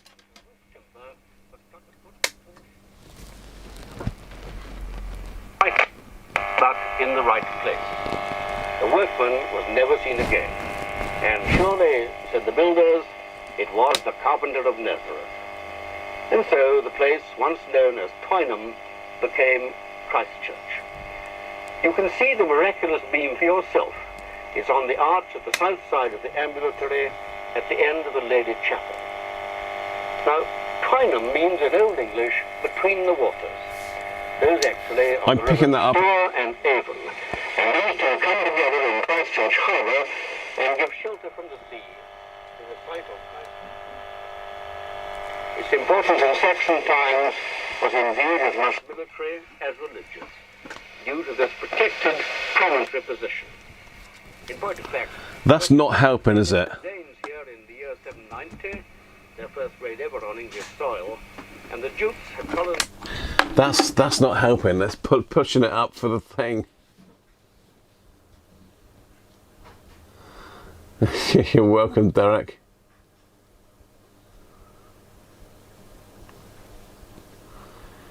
What's the power turned off even? I know. I think I've got 2 wires connected here, which was the positive and negative. Let's pop one of those out of the way a minute, because otherwise we've got voltages flying around on these wires. Got mains voltage there. Let's get that off a minute.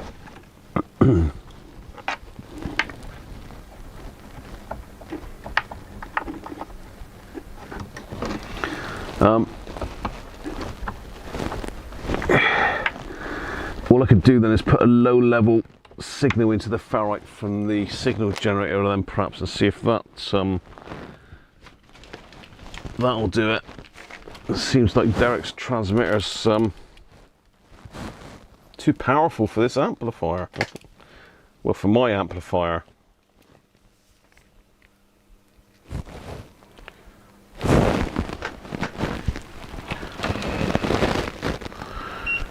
Right, what are we putting in? 1 meg, 100 millivolts, or 10 millivolts. See if we can't induce that into it then.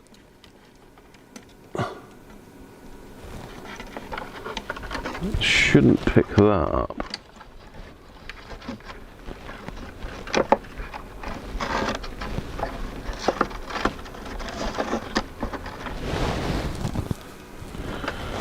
Okay.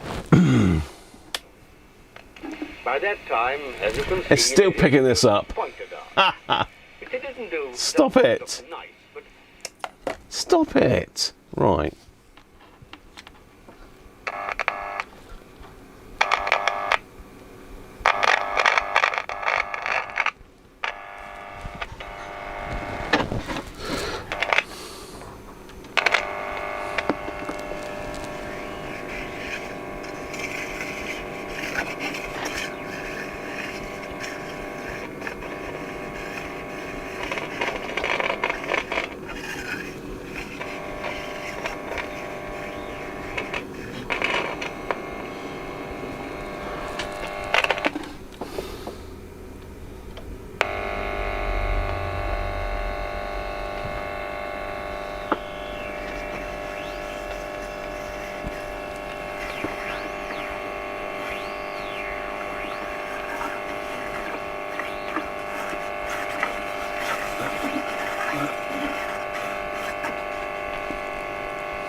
strange.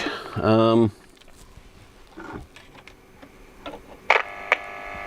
I got my speaker wiring wrong?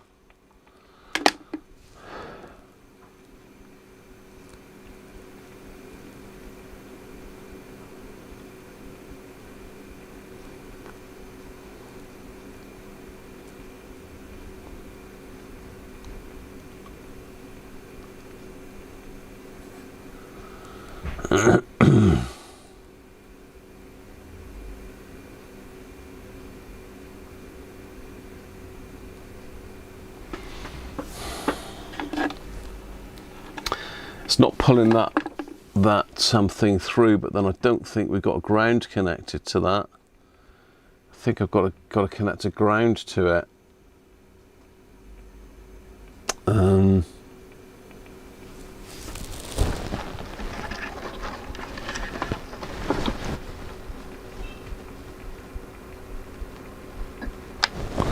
Yeah, maybe I've got to connect a ground to the ferret.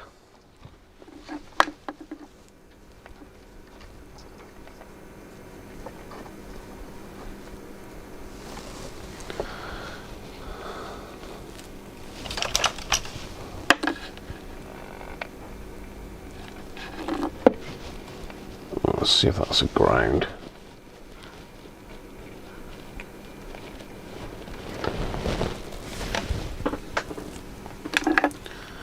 Let's try that again.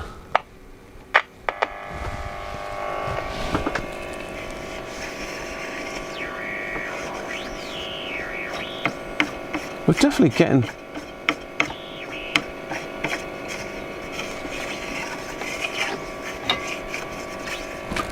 Let's make sure I'm not on long wave a minute.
So I'm getting radio noise coming off of that, but I can't pick up a station.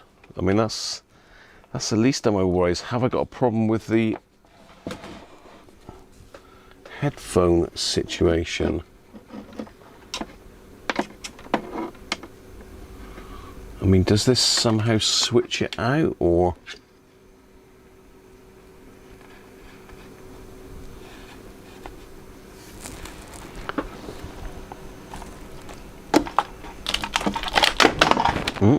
Just chucking this amplifier on the floor.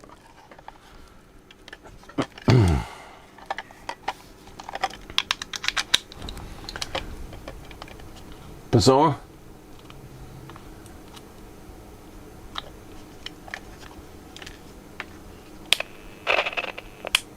If a valve is working, there will be DC on the cathode. Right on. I'm just assing around at the moment, Bizarre, but I will get round to doing some positive things very shortly.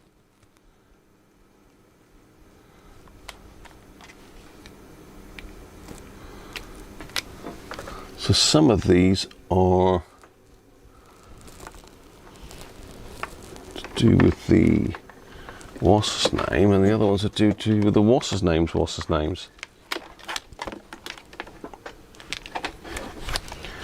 I'm trying to say some of these are to do with the record player, and some are to do with output to speakers external, I think.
thought we had something then. I'm sure I heard some audio.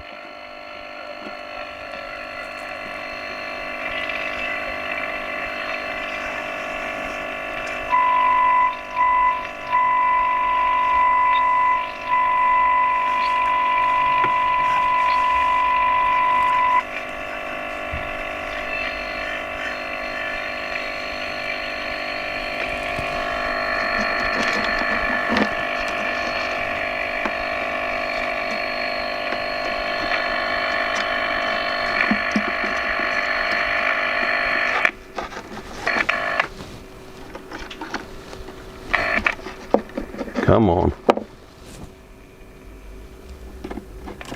I think we've got audio. I think there could be a speaker problem, you know.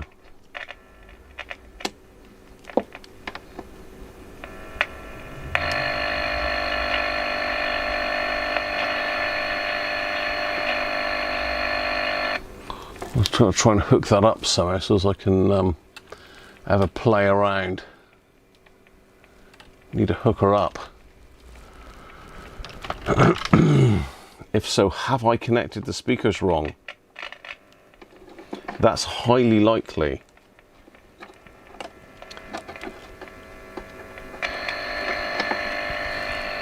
Right, so this is my...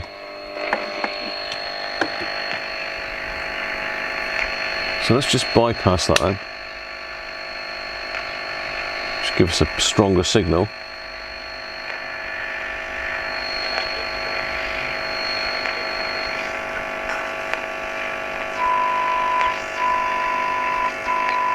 So we can hear my tone there.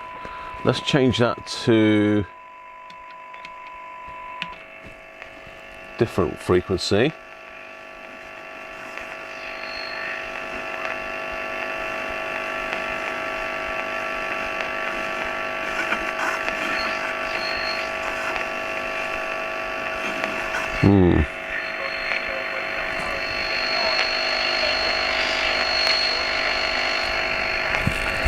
That's potentially due to the ferrite rod not being correctly orientated.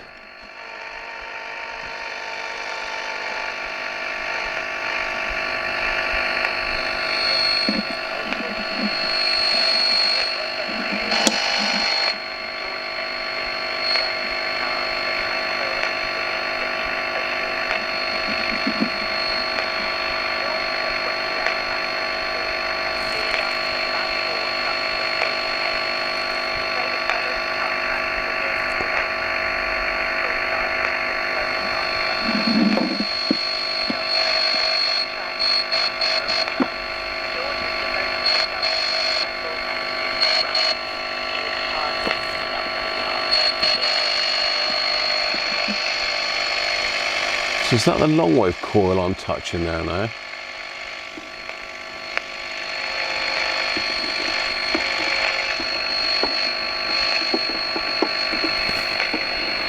Let's see if disconnects to that, mate.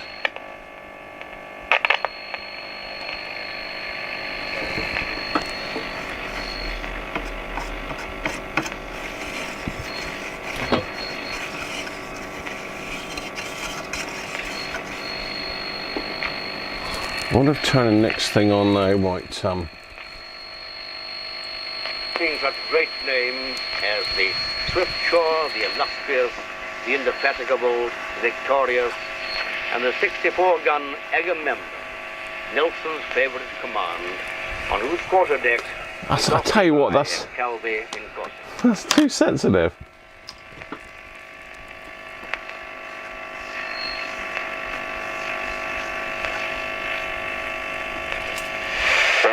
One of the greatest architects of the English Navy. It's impossible. Henry Adams. The wise in its street, and you really like to see New Forest ponies grazing about it, was built spaciously to facilitate the passage of timber from the New Forest.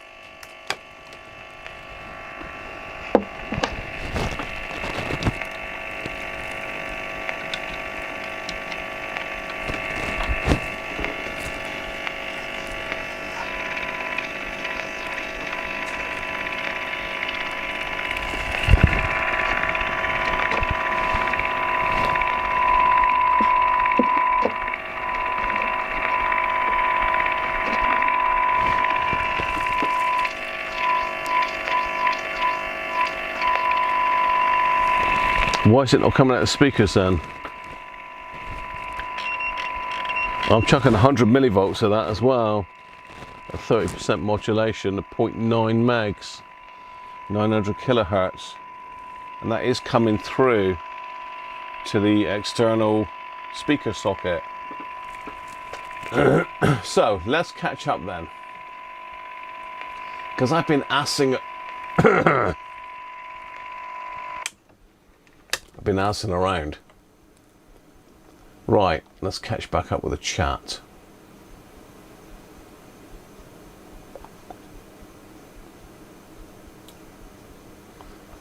So sent you the link to the circuit there, bizarre.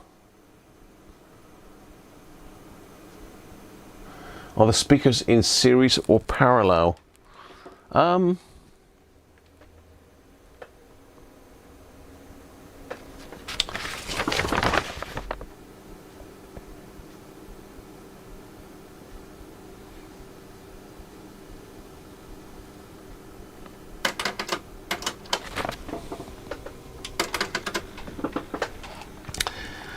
It's difficult to see on the diagram, really, Nick.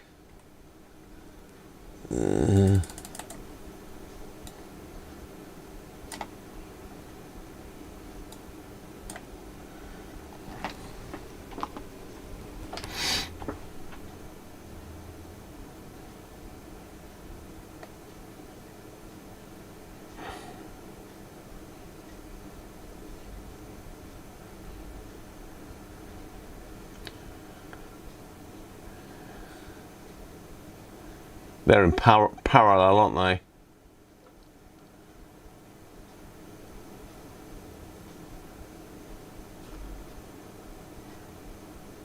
So if I disconnect one, the other one should still work. But in parallel, does it add the impedances or take the impedances away? I don't want to kill the output transformer, but I could disconnect one of the wires, because that wire there, by the looks of it, is the external speaker. But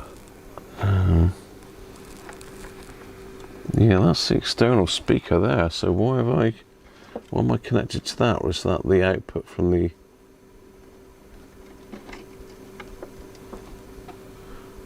Yeah, that should be the external. Yeah, this wire here should be the external speaker. I may be connected to the wrong wire here.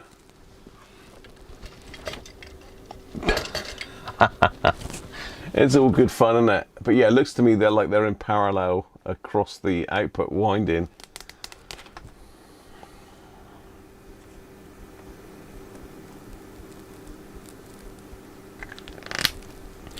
Just going to bear these wires back and connect my signal tracer directly to the speaker connections, because that other section might just be coupled in somewhere different, if you know what I mean. That might be coupled into another part of the stage, whereas this is definitely connected to the speaker here.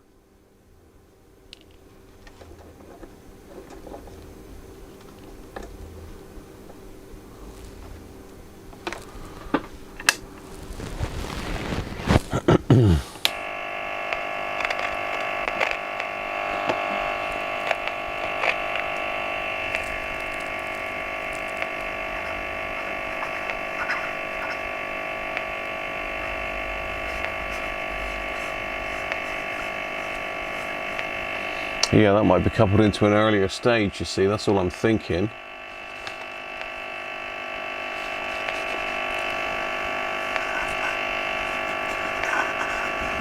Because now I'm connected directly into the speaker circuit, I'm not getting anything.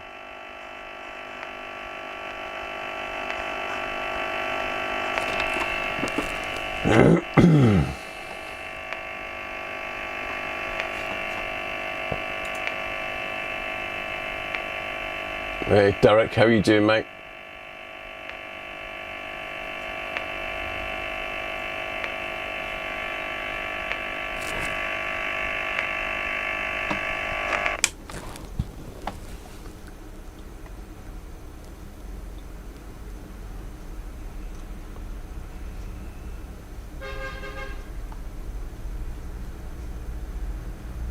Make the speakers pop with some DC. Is that with the power on or off? And how much DC would you like?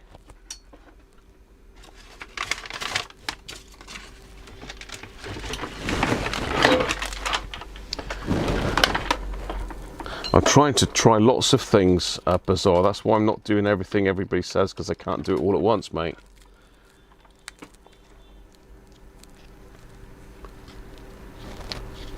Can I do it all at once?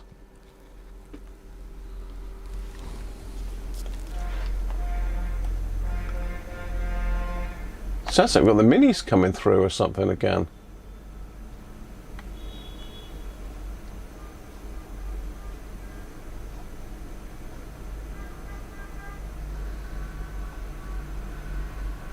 Diode check on the meter will give you a low current zap. Just measure DC conditions on the valves, so we're deviating again now from doing other stuff. See, V3 and V4. Mr. Laser Sound, how are you, mate?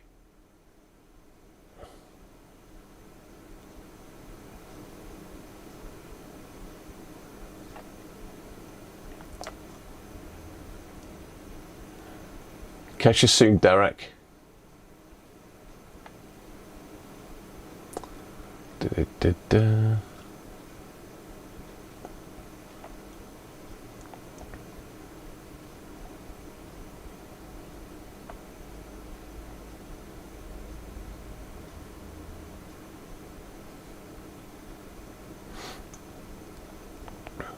Stick a signal across the primary with the power off.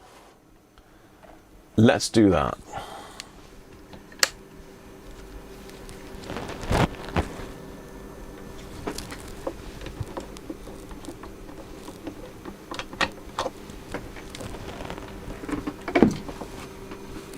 If we can find it. If we can find it.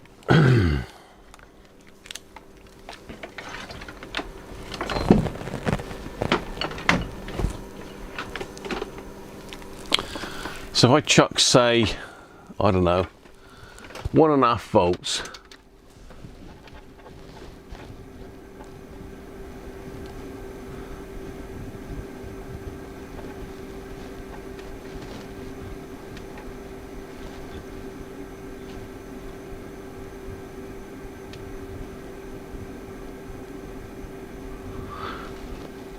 Let's chuck 1.5. Why is it not? Why is it? Oh, I'm playing with the bloody current, not the voltage. That's why.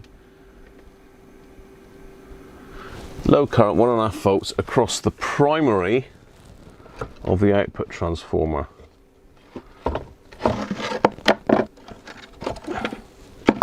Let's get some of this spaghetti out of the way a minute. Let's get my coil out the way.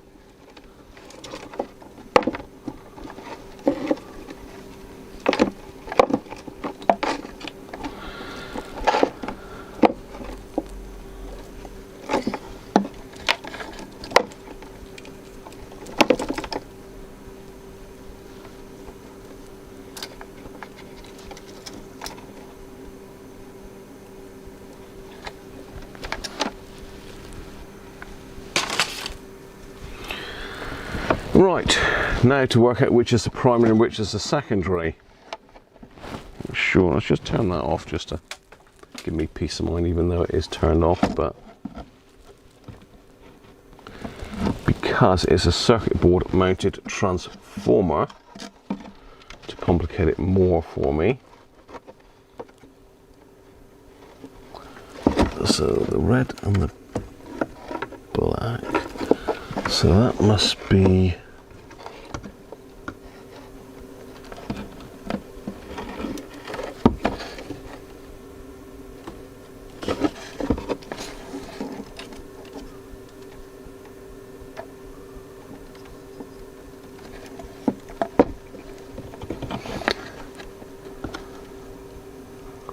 I literally can't work out which is the primary and secondary of this. I think that's the secondary there. But I can't see any wires on the primary.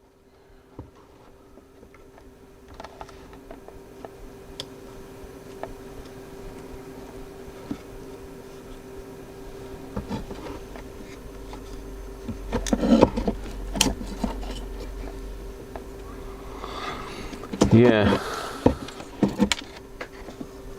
Pass.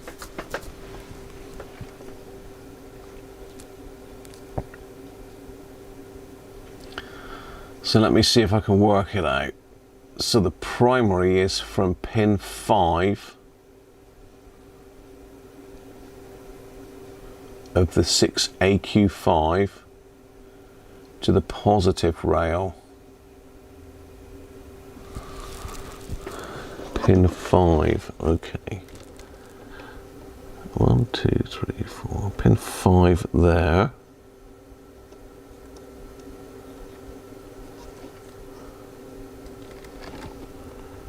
One, two, three, four.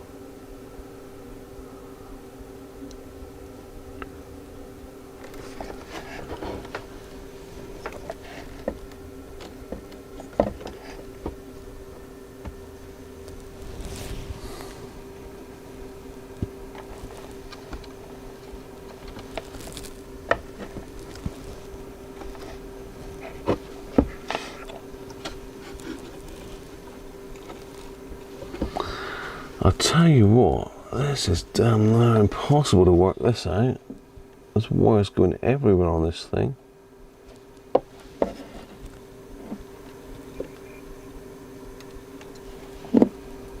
It looks like that's the secondary.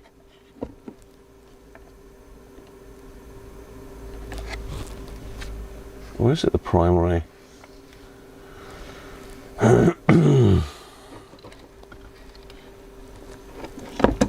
Let's try it. So we're just listening for a pop, are we? Let's turn that off a minute.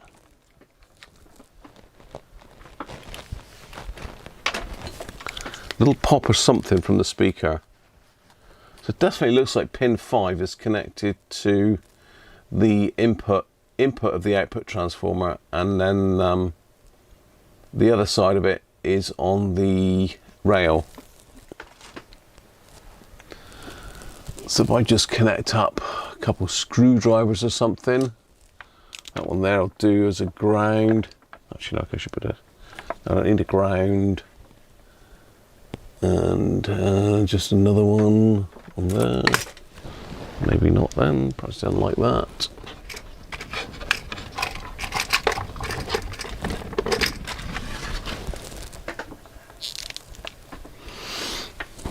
Right, I'm doing it. It's not going great, Christoph. Take the valve out, probe it into pin 5.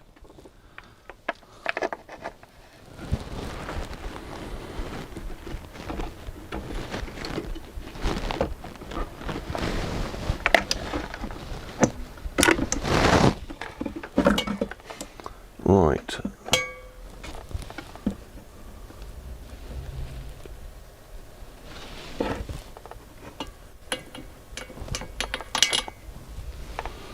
See, that's a different pin than what pin 5 is up there.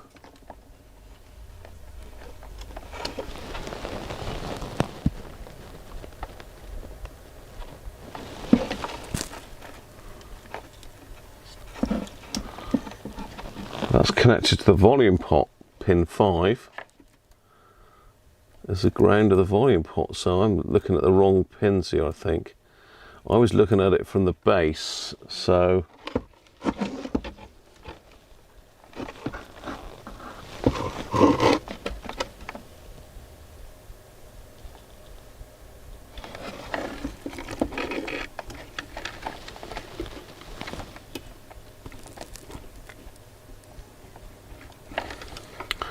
one, two, three, four. Yeah, pin 5.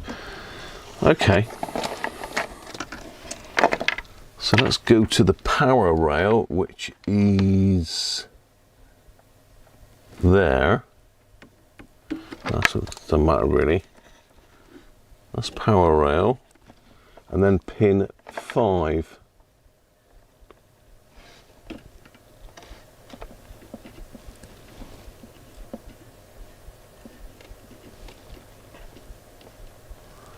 Nothing.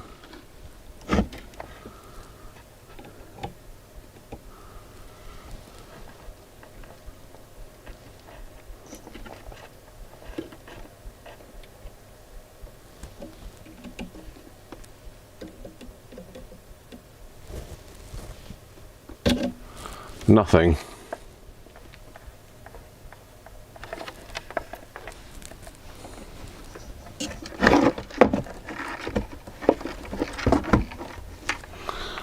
So pin 1, 2, 3, 4, 5 there.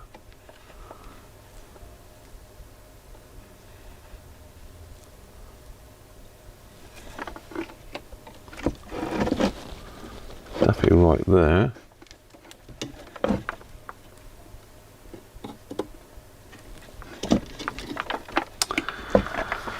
Oh, I'll tell you what, this is a pain in the backside. I can't be sure I'm definitely on that pin. I am now.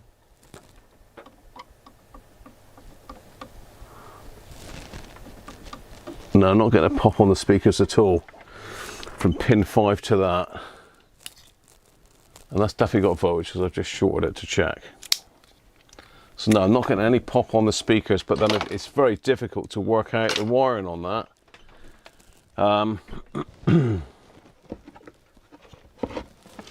As I say, it could be that I've got some wire out of place, you know, that I've put a wire back wrong. And without a decent layout diagram, it's difficult to see because I'm literally going to have to trace every wire back on this thing.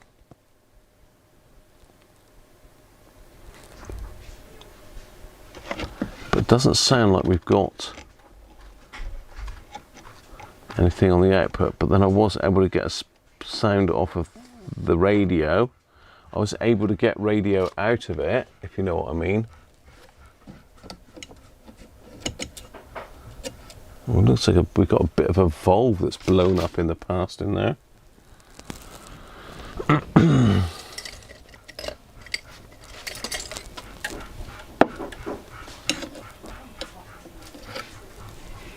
Yeah, looks like someone's broken a valve in the past.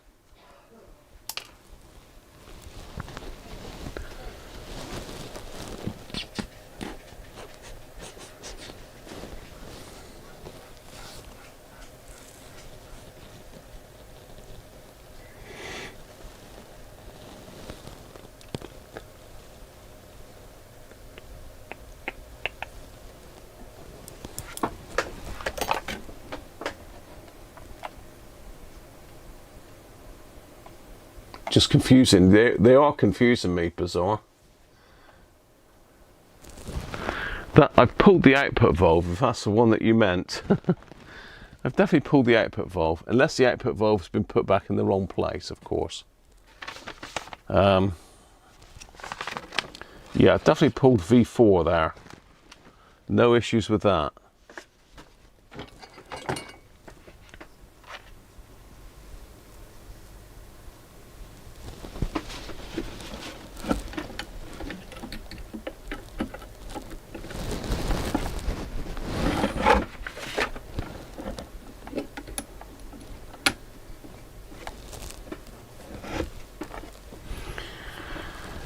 I think all I can do is try and crawl through the schematic and trace back all this wiring and the circuit traces and try and work out what goes where, because it's like something's missing, if you know what I mean.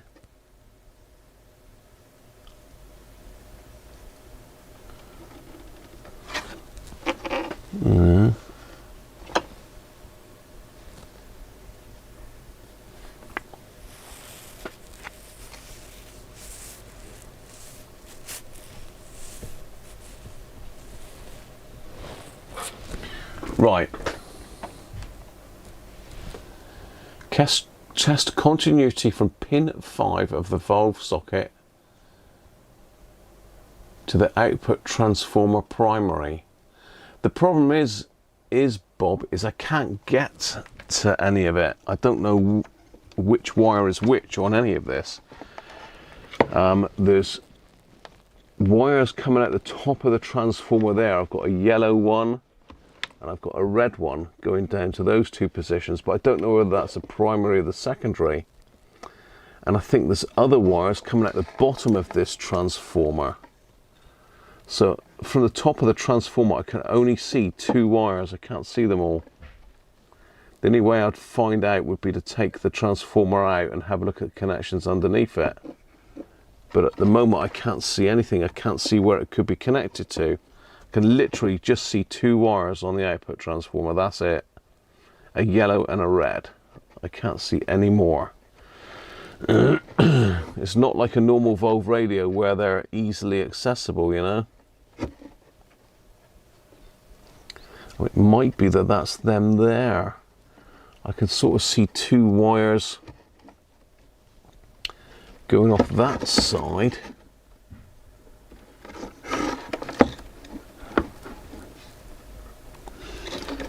Yeah.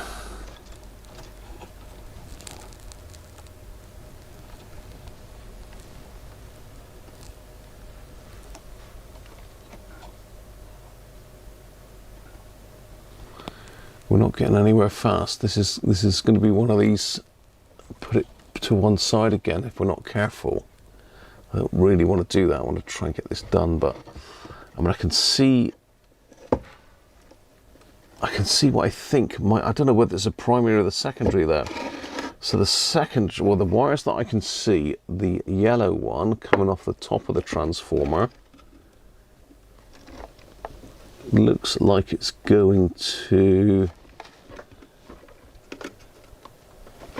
it's going through a hole there. It looks like it's joining this red wire here, which jumps right the way across, goes up to this big resistor here.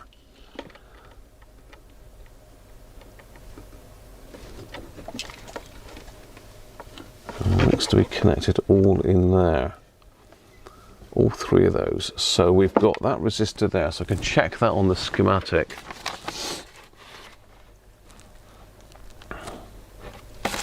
Which is backwards.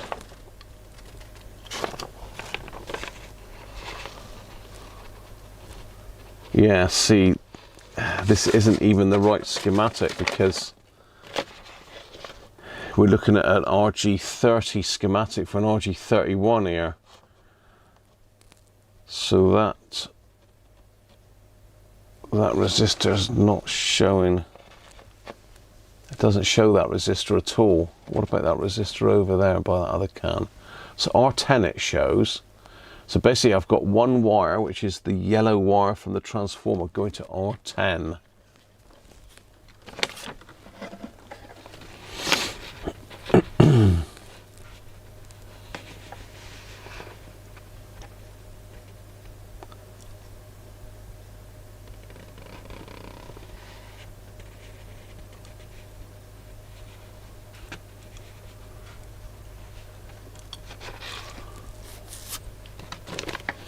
Yeah, so it looks like that's the primary. That's the hot side primary. And the other one goes to pin 5. So the ones that I can't get to must be the secondary then. So I think I was right. I am getting no pop across. Unless I'm not using enough power or what, I don't know. It looks like if I go from R10 to pin 5, that's the same thing. So it looks like that's one side of that coil. The other side is that red wire there. Yeah. So I was probing the right place. I will just do that again, but now on the... So let's pop the valve back out again. So I don't need the valve in place to test it. It's probably not a good idea to chuck voltage across it. Should I go up with the voltage? Are you feeling lucky? Or is 1.5 volts enough to cause a pop? Is 1.5 enough to cause a pop? This is a customer repair, so I've got to get it done. I'm already into it a fair bit, so I need to do it.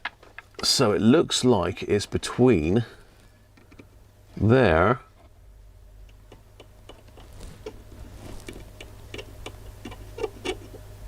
and there.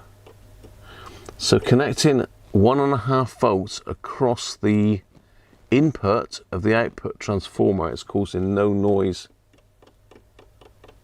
in the speakers.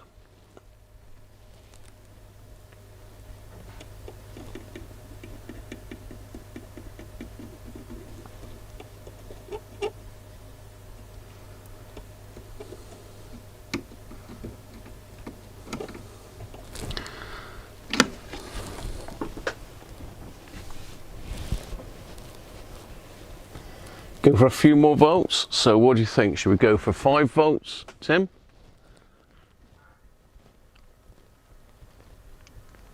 Let's go 5 volts then.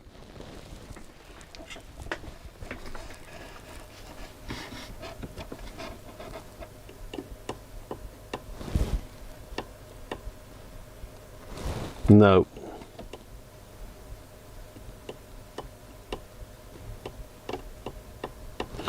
No, nothing.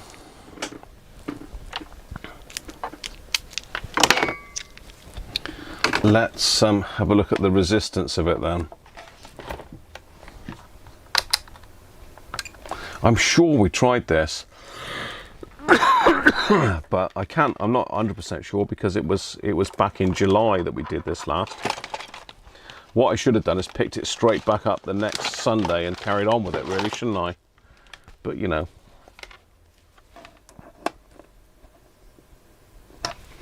Right, so let's go across those two, which is that one and that one. According to that, it's open.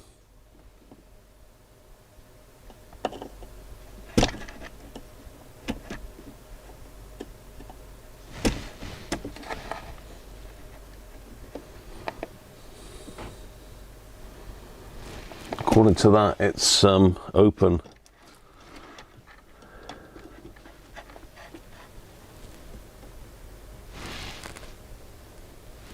Just double check by putting the probes together.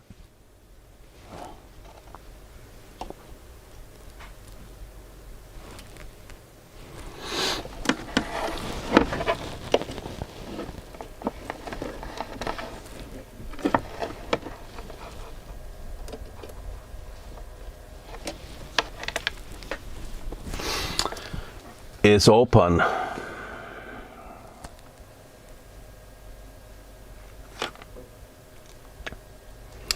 I think I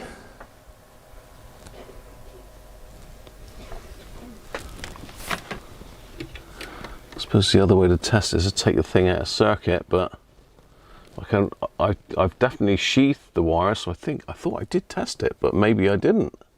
Maybe it has got an open circuit output.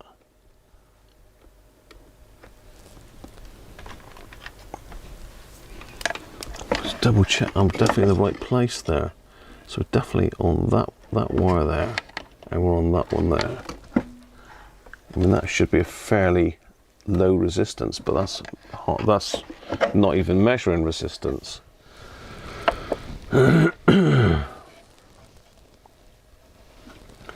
See if I can check the secondaries connected to the speaker, so in it, so that's going to measure the speaker impedances.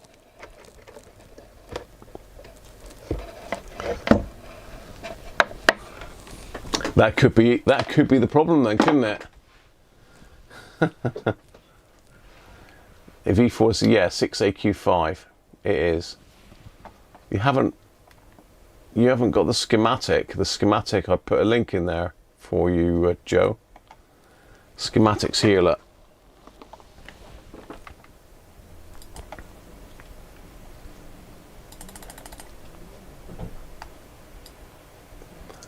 So V4 is a 6AQ5 output valve, and I'm pretty sure that I've got these wires now. That one's a yellow wire, and one's a red wire, and one's a yellow wire coming off this transformer.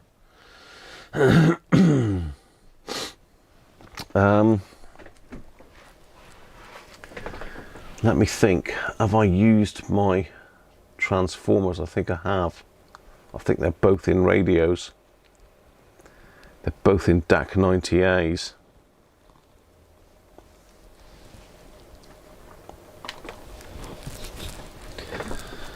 I mean, probably best to take it out of circuit to 100% C.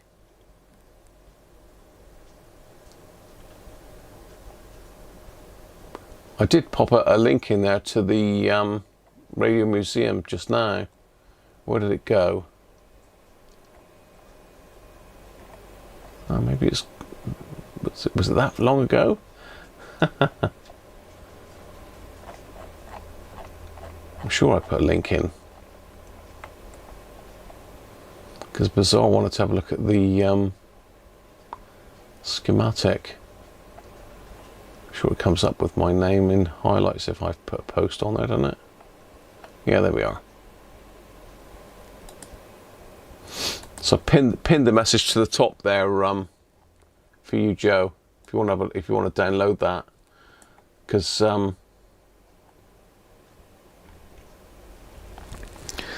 if you want to download that, Paul, I'll put the link at the top there, mate. It'll let you do so many free downloads a day, Radio Museum. So maybe let's take photos first.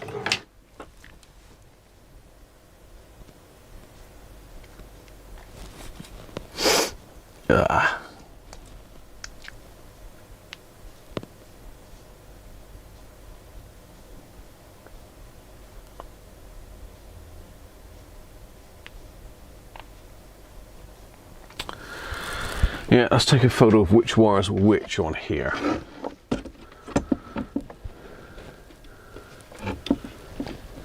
So we've got a red and a yellow there.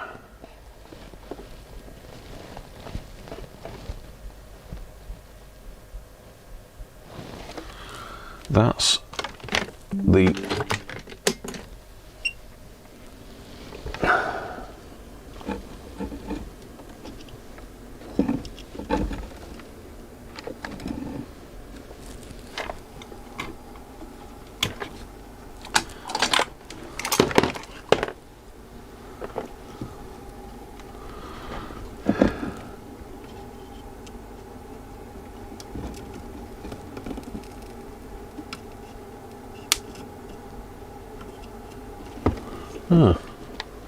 have I gone to the wrong place?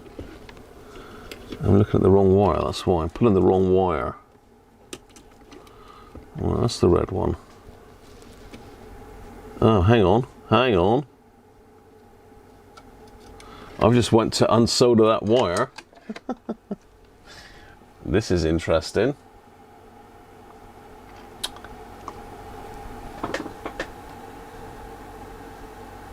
I have a burnt end that side.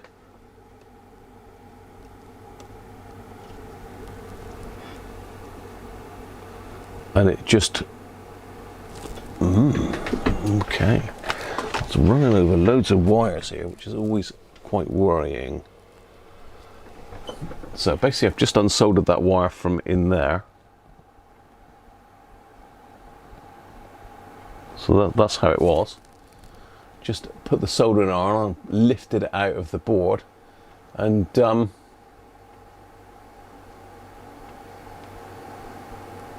it's burnt. That's interesting, so maybe we need to go back a bit further.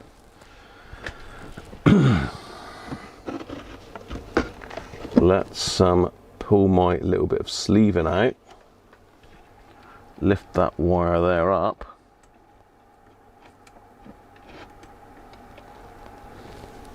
which is burnt.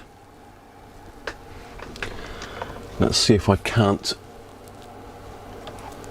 cut that back and see if we've now got continuity. This is crazy, isn't it? It would be nice if this is what it is. What's the words? Fingers crossed, hope and pray, all the rest of it. It's so difficult to get in here. I don't want to put any pressure on it because I do not want to pull that wire out of the transformer. That would be a nightmare.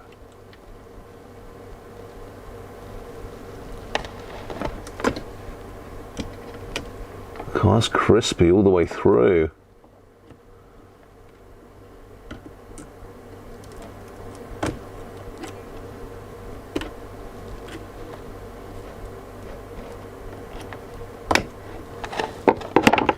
Can we melt that insulation a little bit, perhaps?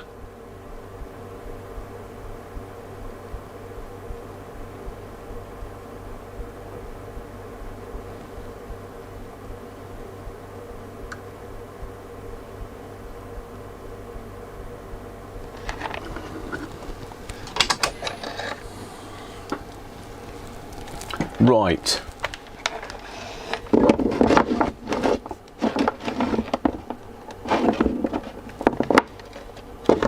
Let's get that so as you can see it. It needs to be over here.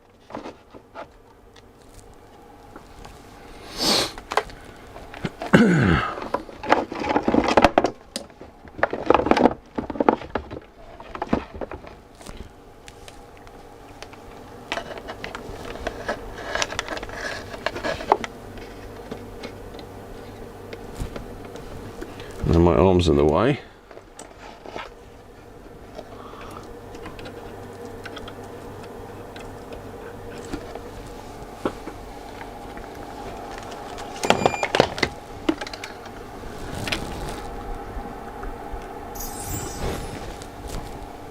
Whoa, Rob, thank you. Potentially, Rob, but don't forget we had some nasty old capacitors in this, so it could be that one of the caps failed, caused current to go through there and popped the wire. It would be nice if that was the case. Right, okay. Let's just fire the multimeter up again because it's timed out. So let's see if we now have continuity.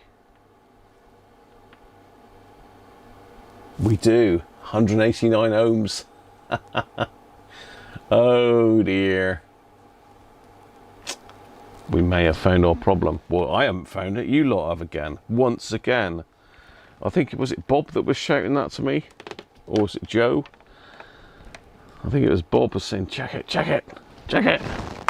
Check the pop, check the pop.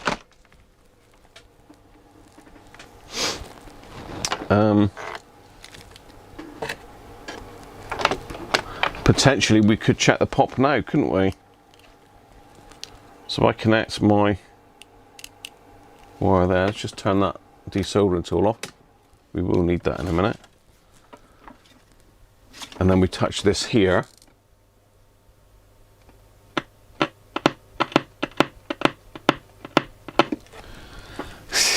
We have our pop.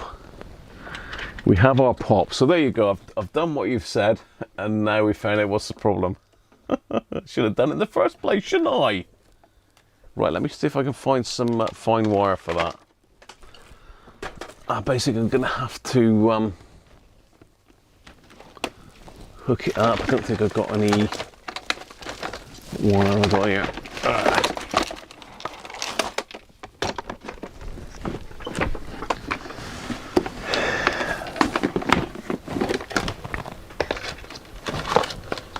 I've got a little bit of yellow. What's yellow wire on it? Yeah.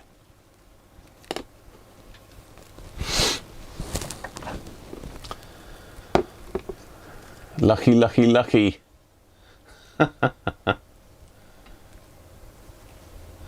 Carpal tunnel from the box. You've got a thing about the box. Danish hates the box. Get rid of the box. So whoever was the instigator of the popping and checking the output stage, you were absolutely bang on. There's lots of people suggesting that, but I don't know whether it's Bob or somebody anyway. Thanks to whoever it was. I'll have to go back through the chat to find it.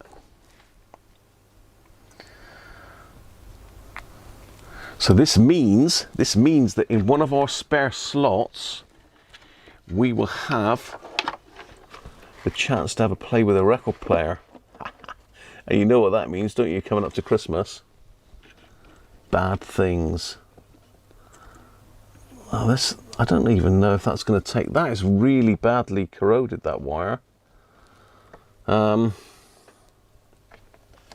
It is a pain being it's stuck here in this box, like Paul is saying. But I don't think that's going to take solder.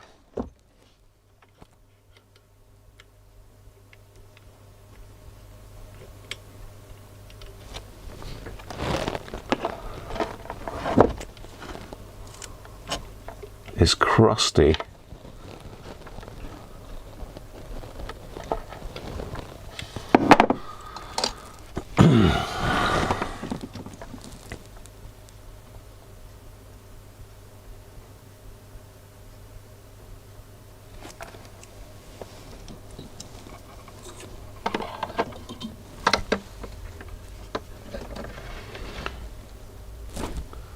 Yeah, you can sort of see what I'm doing.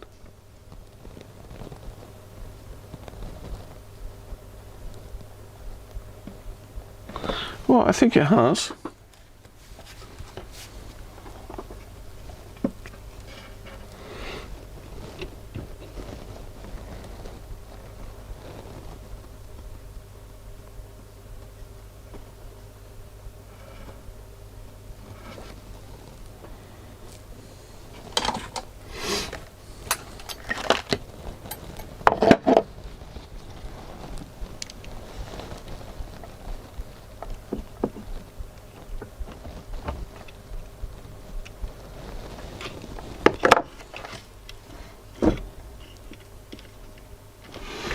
Yes, it has. So we need a little tiny bit of heat shrinkage to go across there.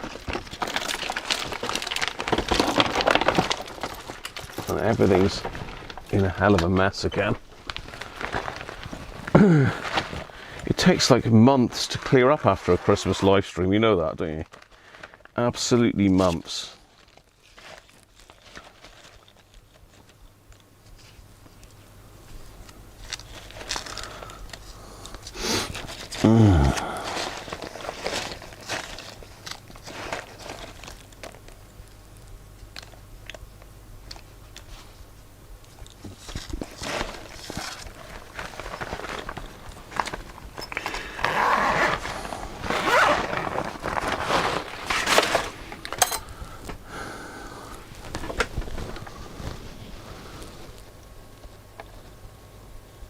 That definitely fits with a little bit of black fit around it.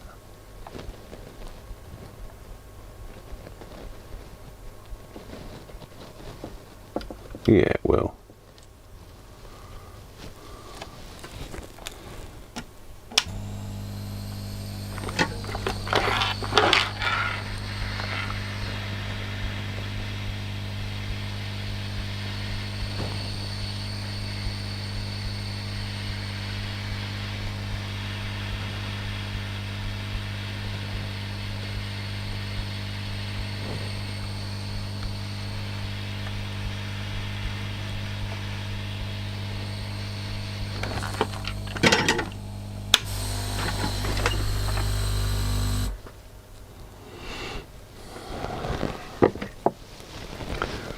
Right.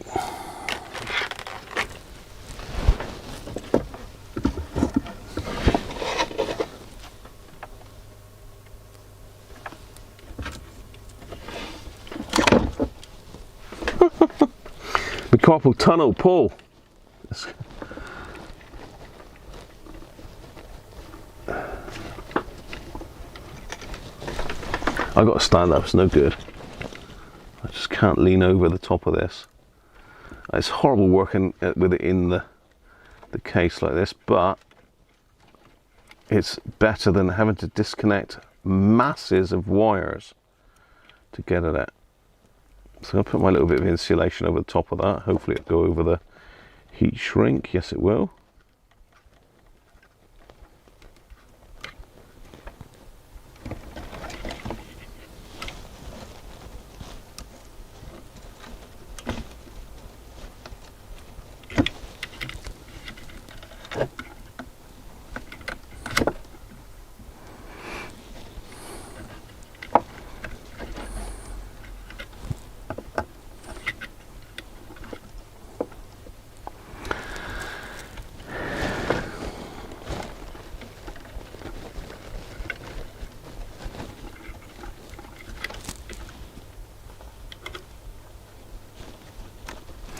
No, making hard work for myself again.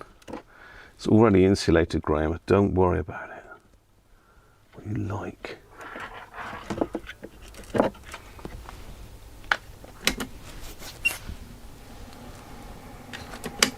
Actually, no, let's just use the solder sucker. Right, there's lots of wires hanging off of everything here, so be careful.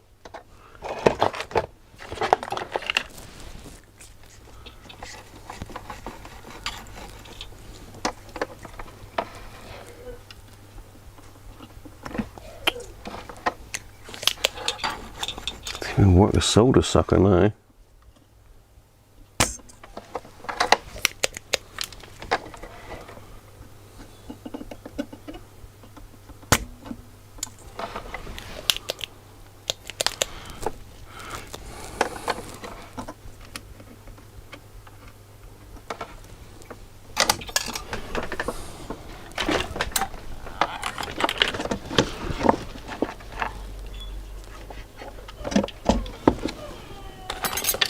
Oh, get Maddie down there. Such a hard done by dog, isn't she? Maniac dog. I'll be down in a minute, Maddie, don't worry. She doesn't know where Daddy is, you see. Where's my Daddy? Come back, Daddy.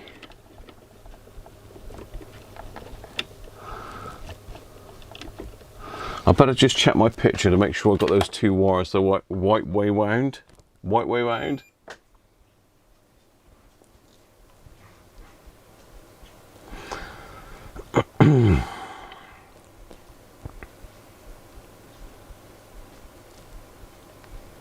Okay, just as well I check that because the yellow is the front one, the red is the back one. So I was going to put them the other way round, but I won't do that now.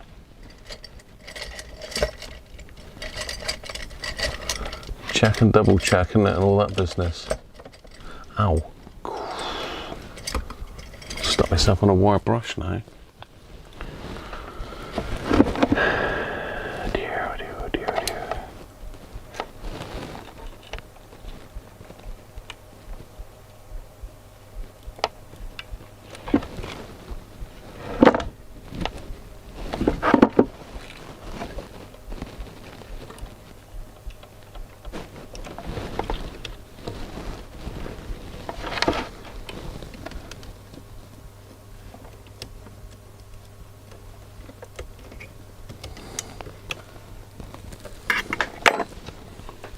Solder that up before it jumps out.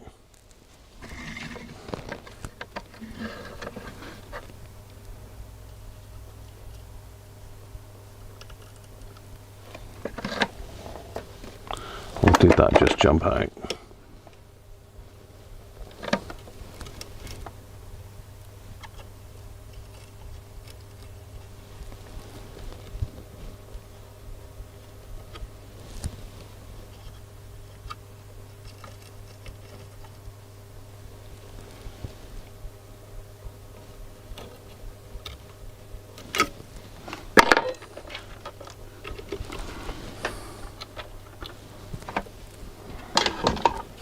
So you can't really see what I'm doing here, but I'm trying to poke these wires through.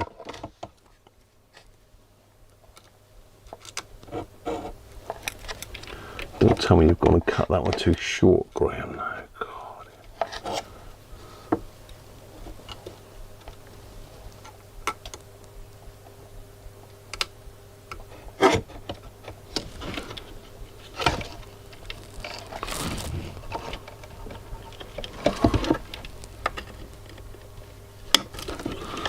No. Luckily, I haven't.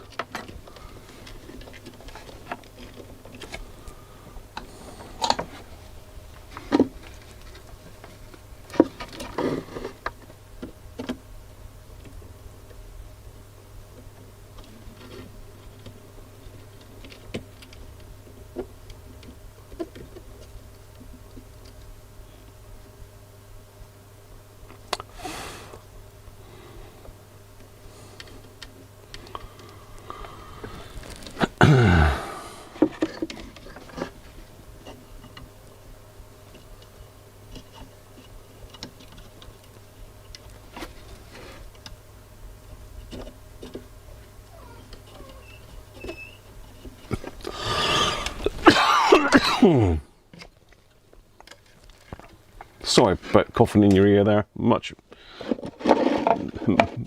My apologies. When you've got a cough, you've got a cough. Okay, let's get back to some normality. Let's stick the new valve in first because, well, we don't know, but we assume that was working till I just dropped it. They're pretty robust valves, aren't they?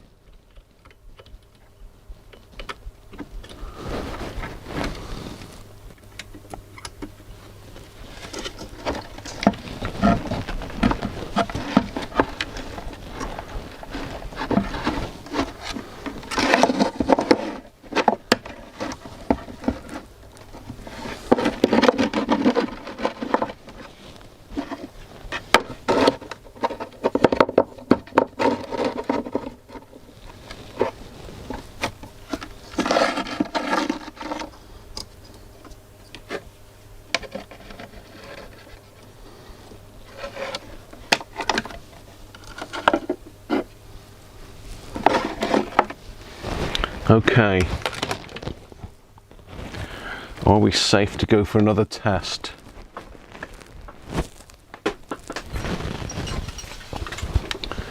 Dim bulbage. Let's zoom back out because that might be a little bit close for you. I don't know, but it might be. Let's catch up with the chat before I push the button.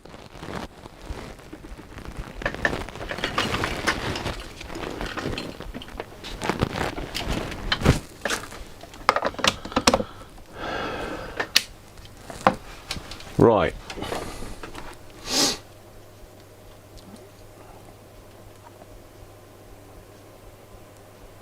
See you later, Aaron. Cheers for your help today, mate. She's such a sufferer, Maddie, isn't she? Right.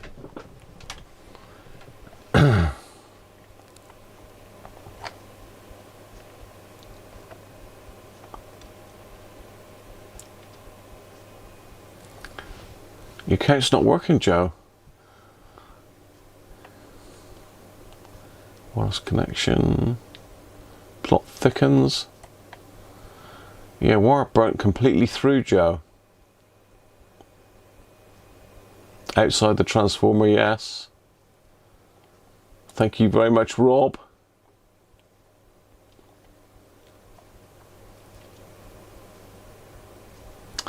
It can't beat a nice graphic and tinkle, Joe.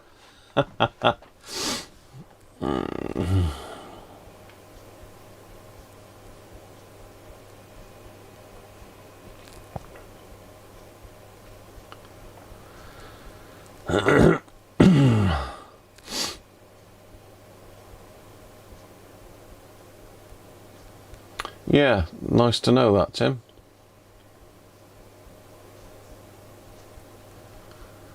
Did that Dansette come with those legs? What legs?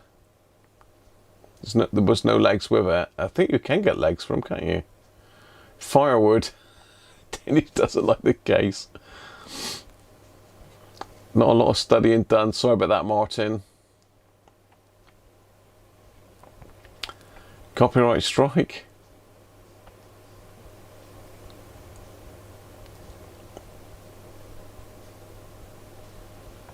Oh, well done, Bob. A 40-day live stream for Lent, then.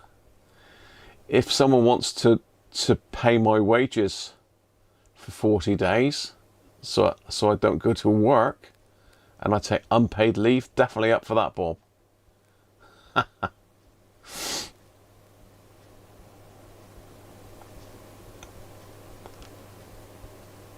Hammond is one of the few companies still making output transformers.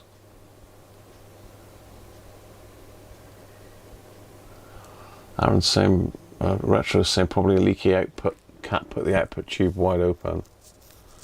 We don't know what the output tube's like on this one yet, or valve. Valve. I've got the brand new one in at the moment. I will try the other one in a minute.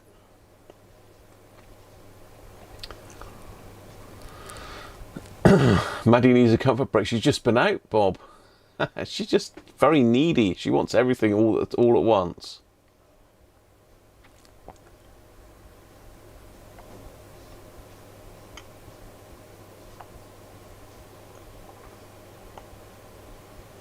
Dave Tipton, he's a Transformer winding king, isn't he? Where am I? What have I got to? I keep going past the chat. I did catch up with Manuel's recent repair saga for can you remember I did one of those Nordmend Galaxy Mesa 7000s, and I got to a certain stage with it. I think we had problems with the early through hole things with that, but horses of courses. Yesterday Sony would be a nightmare about your fishing water when it comes to volvers. Yeah, I know, Bob. But, you know, the show must go on, mustn't it? Gia, how are you doing, mate? Good luck with the lamp test. Yeah, I'm building tension. I'm building tension and anticipation, Gia.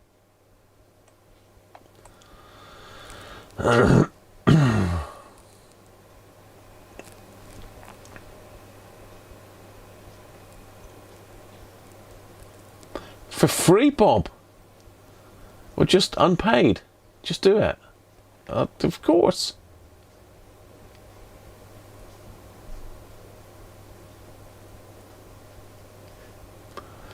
Would a shortwave listing stream before Christmas? I mean, we've got gaps there, Rob. Tube. Hi, Harry, how you doing, mate? Lying down, could not type. You need to learn how to lie down typing, Harvey.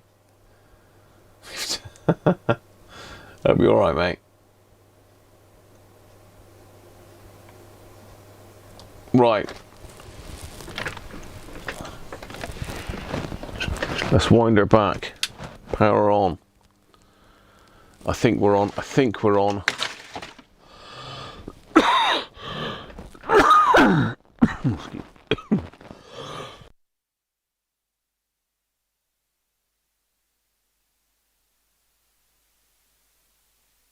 Oh, I need to get a drink, really.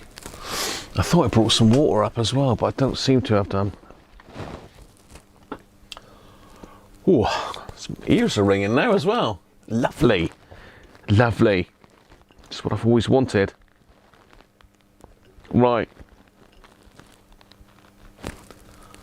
100 volts. Turn the light off so we can see if the lamp lights.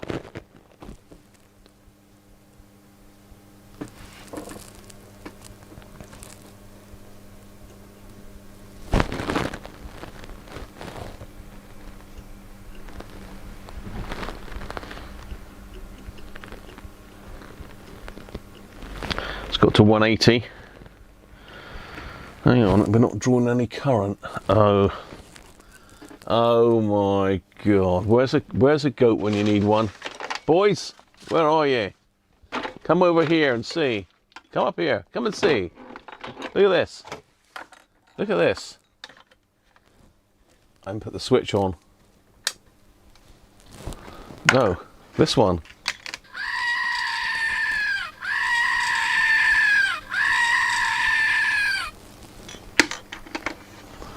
Dear, oh dear. Right, let's try again.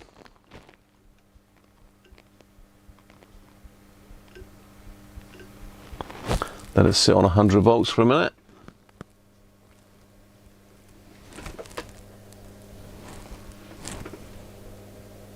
Bang. I can hear something humming, but it's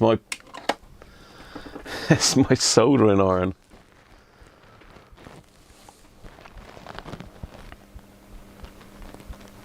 Let's go up 180. It should start working around 180.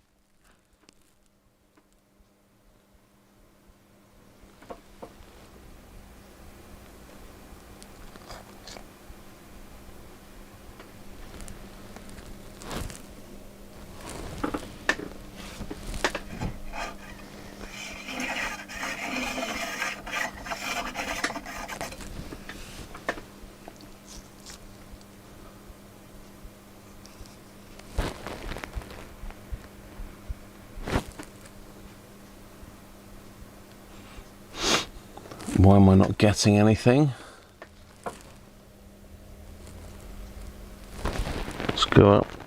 Let's do it. Oh, wrong way.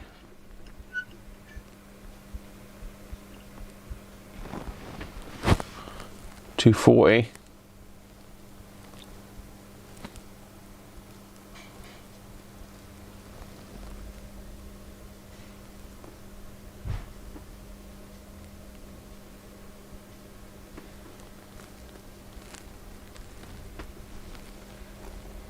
Oh, it's being cruel, isn't it? You.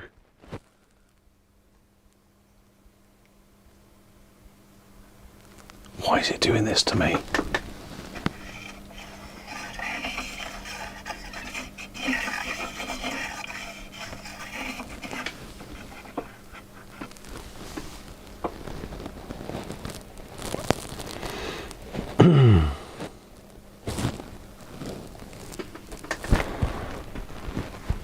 Try bypassing it.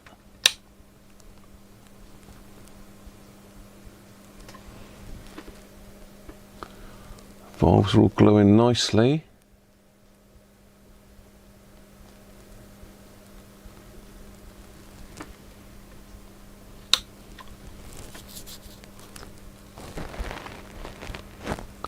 Still nothing.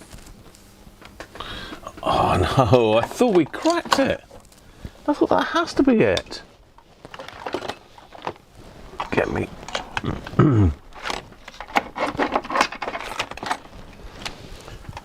Signal tracer back out.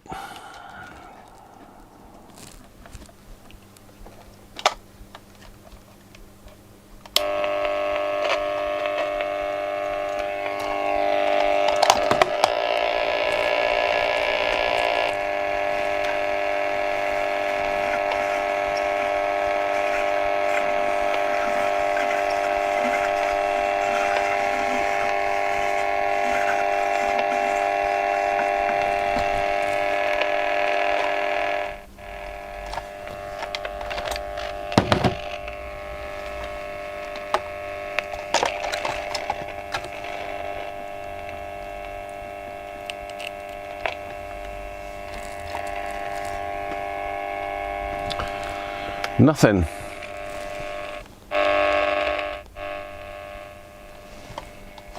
Absolutely nothing still. What do you think? Martin's off. Back to school. No worries, Martin. Catch you soon, mate.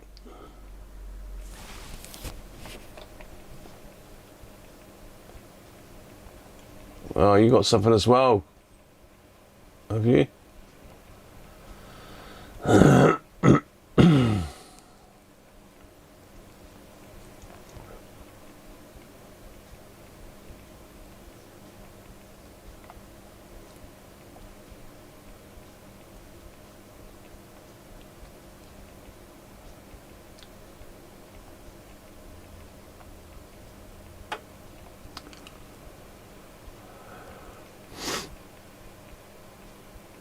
Anti-repair radio.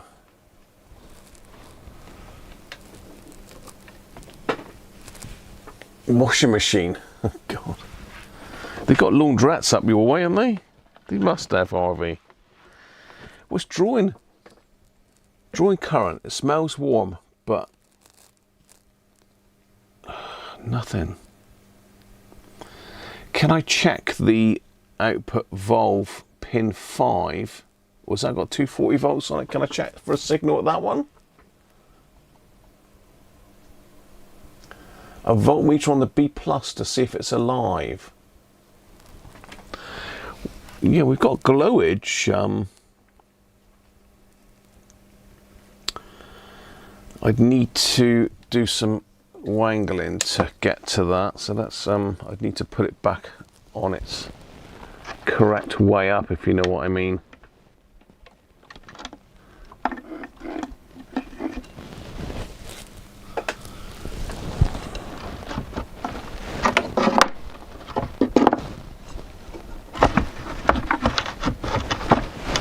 To check the B plus.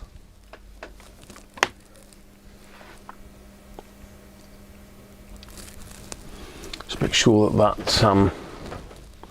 that red wire hasn't pulled out again. It looks to be in there. Let me just check continuity across that now then a minute. Just as a sense check, and now I've soldered it back in. Just in case I pulled one apart again.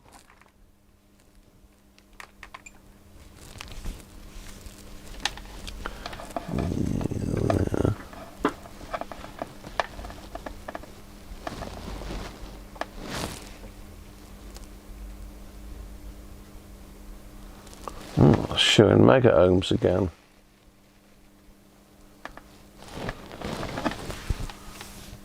Am I in the right place? And from there.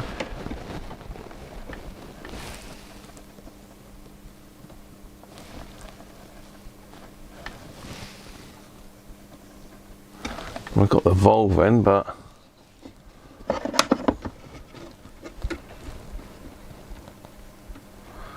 see, the audio volve is hot. Whether that's just from the heater. Let me just check that again.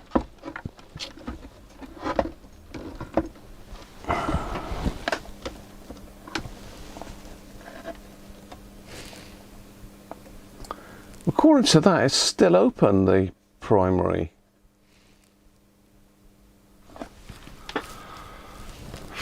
What is going on?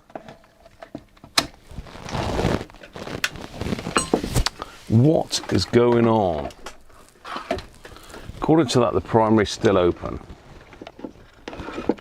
So either that wire's come off, that I've just soldered back together, or the red wire's not gone through properly. Let's actually snip that off, because that's been a pain in the backside.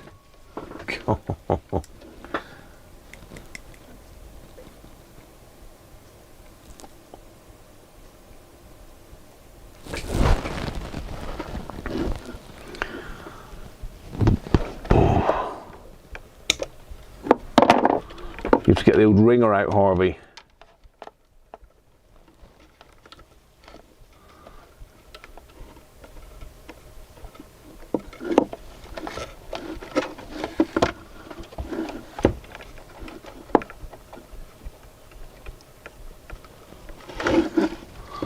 Let's take this red wire back out.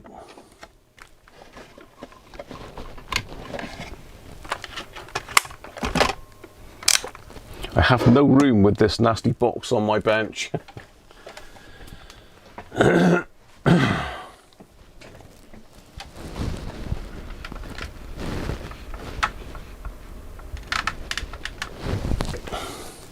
probably on the wrong board because I need to be. Oh, I am on the right board. There we are.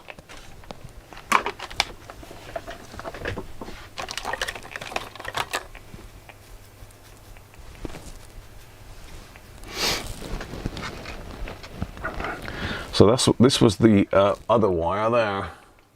It just burnt completely out and it's just gone brittle and was snapping.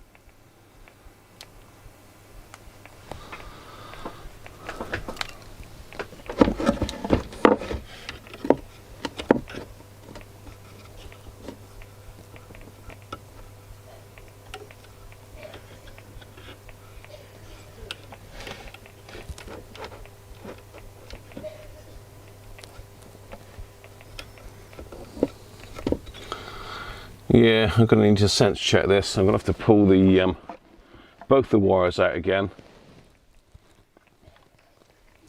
Let me get some of this stuff out of the way because I'm literally working in my own mess here now. That's all critical stuff for the job, but I have not got enough bench space with this massive great box in the way. I've got my Mullard books in the way, look. I've got everything in the way. My headset, wires.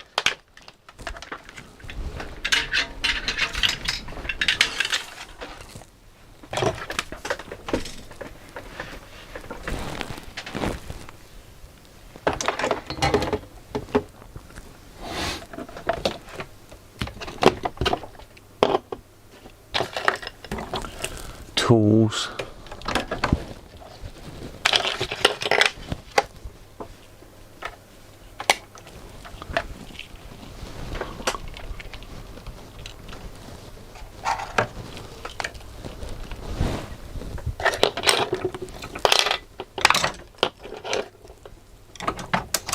Now I can see the bench, just about. Bowl tops. Right, the old valve, let's pop that in that little box for now, save it rolling off the bench. Right, now I can find that and I can get the soldering iron actually into the radio. Right.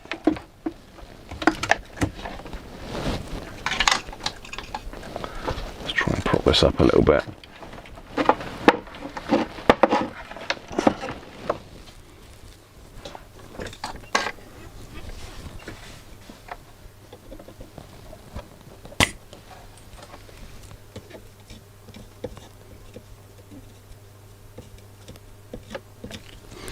Yeah, that red wire's not great.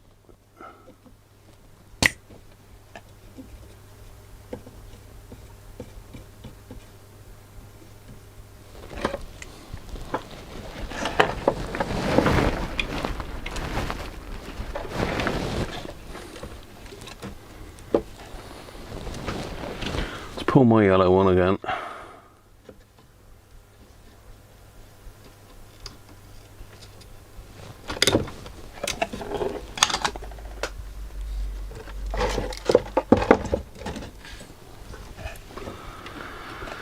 Let's check continuity on those two. Ooh.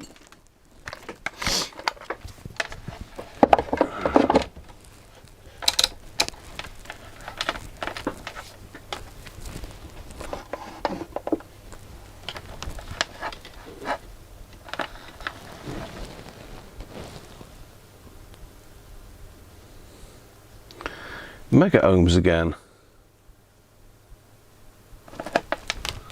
What on earth is going on? Ah, oh my God, can you see that? Can you see that? Wow, would you know that? What's the chances? Something's really got really hot there, isn't it? I think that's because that's been resting against that valve, you know. Because that cable tie, I put that in to keep it away. What a pain. This really is trying me in it, this one. It doesn't want me to fix it. It just doesn't want to be fixed.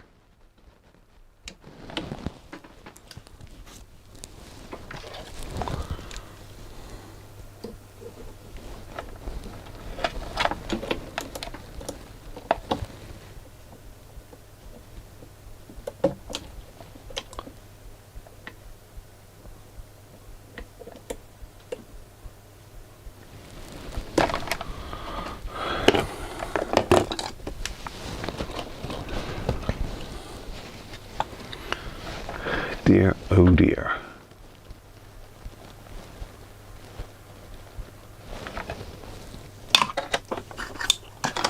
Right, let's find a bit of red wire.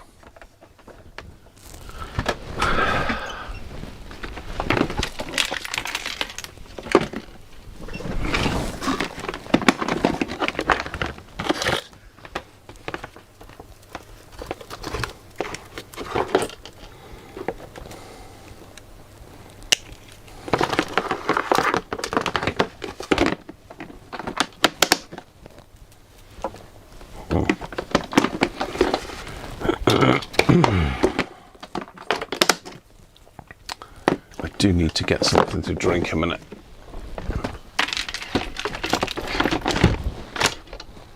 Just a second, I'm just gonna nip and get something to drink a minute. By the way, today's shirt, oh my God, Santa, or no. Yeah, oh my God, Santa, I know him from Elf. I'll be back in a sec.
Harvey's telling me I've got no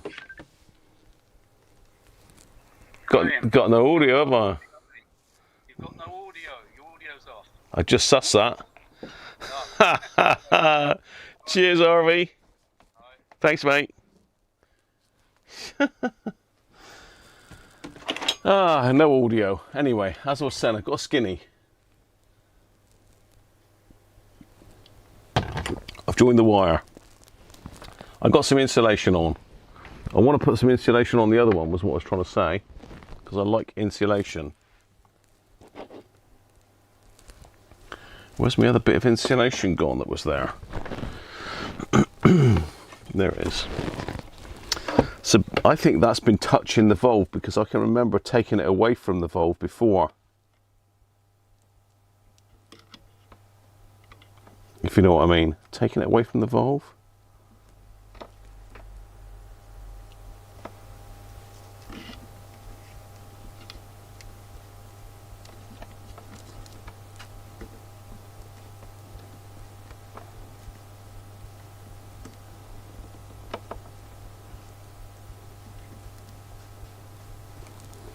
Just a little bit too tight. Oh my God. What is going on? That's just pulled out as well now, that. Right, Graham, calm down. Calm down. It's fine.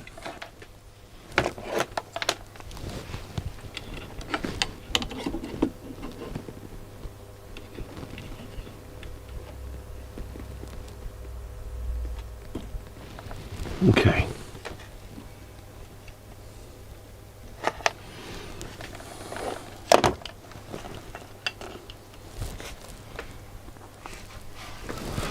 Let's get a longer piece of yellow wire. I have to put like a little sort of J hook in it, don't I?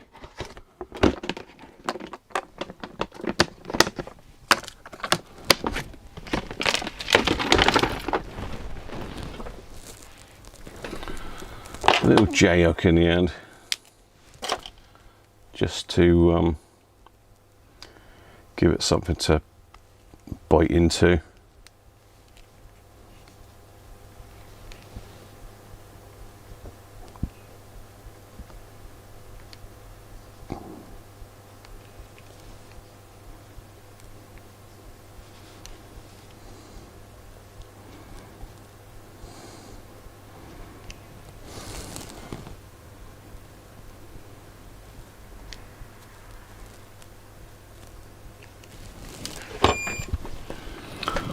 I wonder, is that wire broken off again?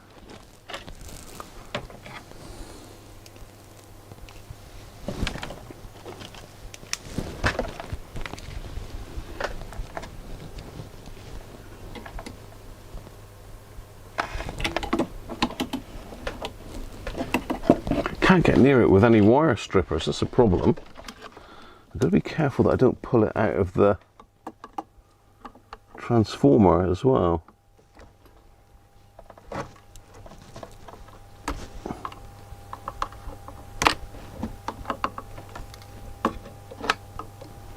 I pull this out of the transformer, that's game over. Well, it's not, but it's a lot of extra work for me. Oh, it's not stripping.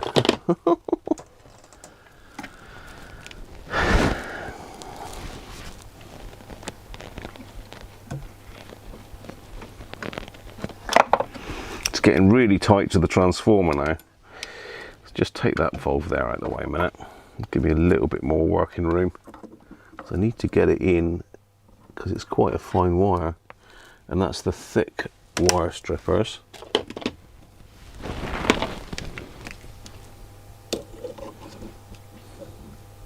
I need to get it down in about 0.6 there. Got it. Okay. So now my wire with the little hooky hook in it. Let's get me eyes. Can you see what I'm actually trying to do here? You can't really, can you? So there's my wire.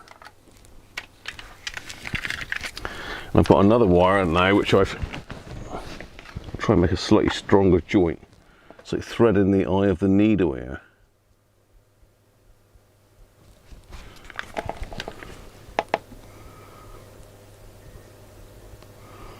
Like that. Fold that one back there.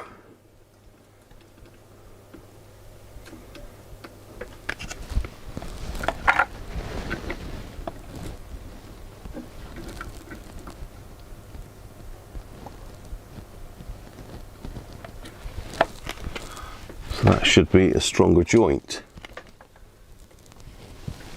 Let's put a little bit of that on.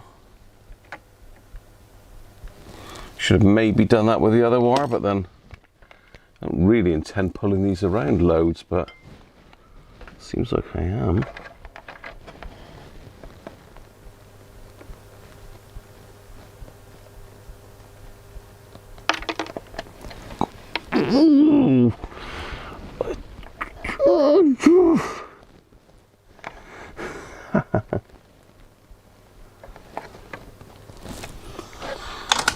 Does not want to work, this, does it? It's proving difficult, shall we say. But you know, yeah, I know goats.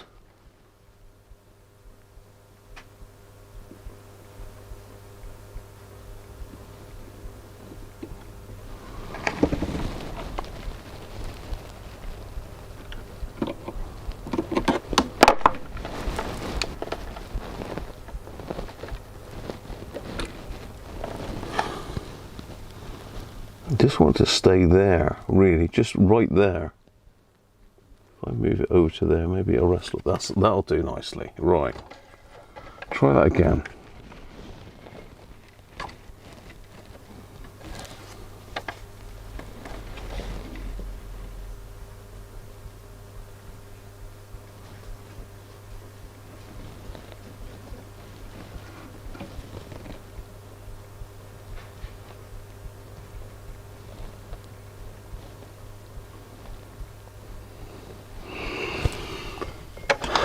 It's not great wire, that.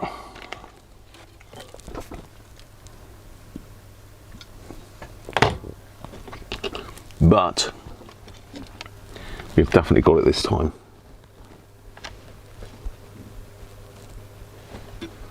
Will this go over it?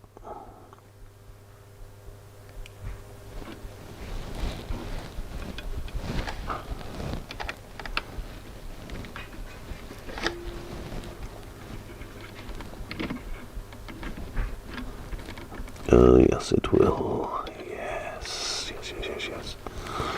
Whew. Whoa, what a proverbial pain in the backside that was. Right. Let's get rid of the solder on that again.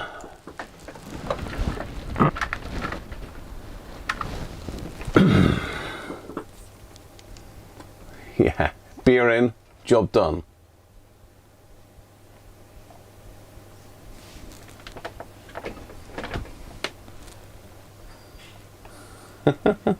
It's okay to let out a curse. Beer.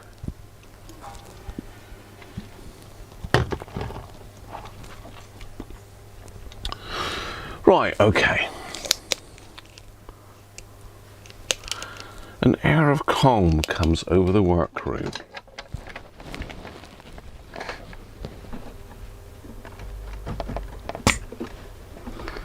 Graham once again removes the solder from a hole he's removed it from dozens of times.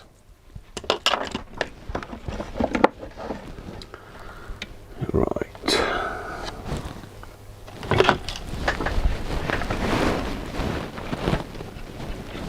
Let's get the wire lengths right here. Let's not skimp on the wire length. See, that still doesn't seem a good joint there. Oh, it is. Alright, yeah, just me being paranoid now. but that one's going to come apart as well.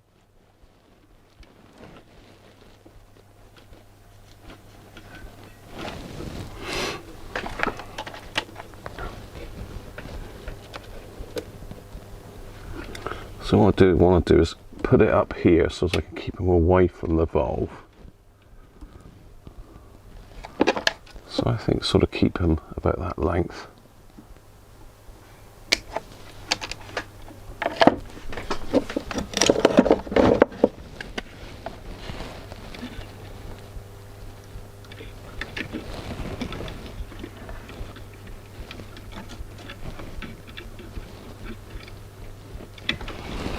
Shorter.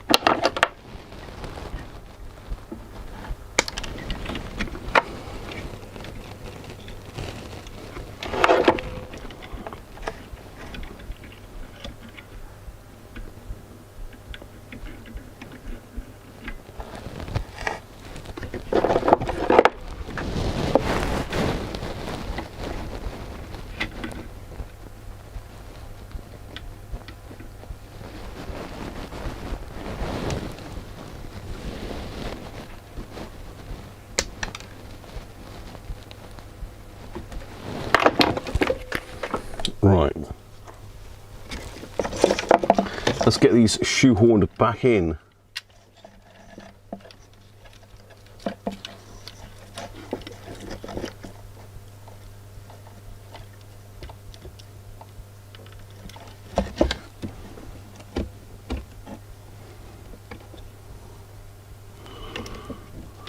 That's that one.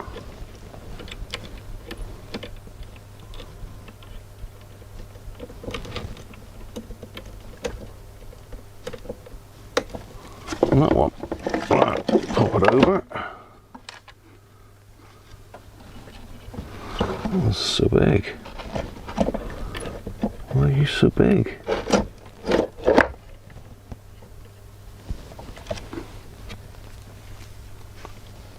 Cool, carpal tunnel. It's kicking in, Paul.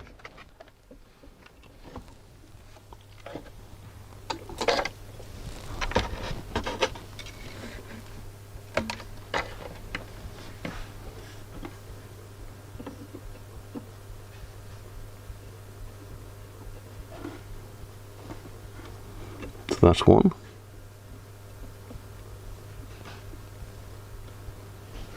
That's one.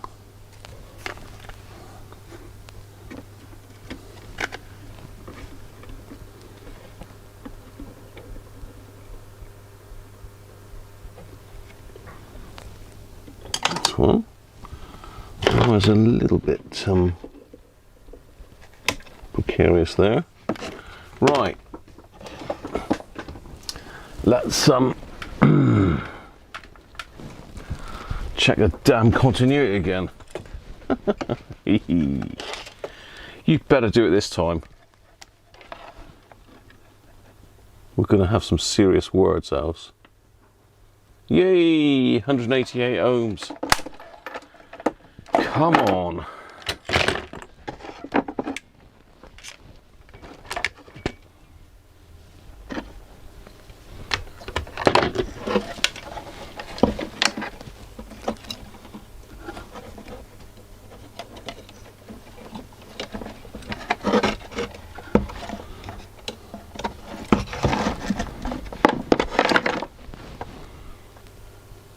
Now this is my 6AT6. The valve bases look really good on these. There's no corrosion on the pins. Nothing.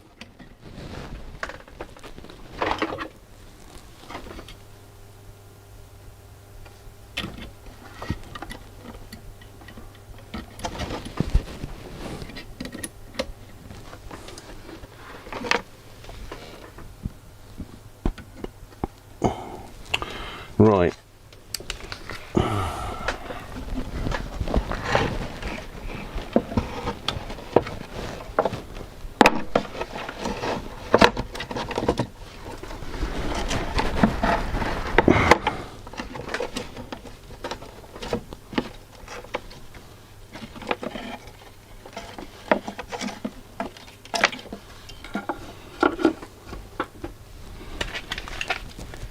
Oh, shall we try again? Shall we try again, people? It is a puppet on a string, isn't it? It's a horrible thing to work on.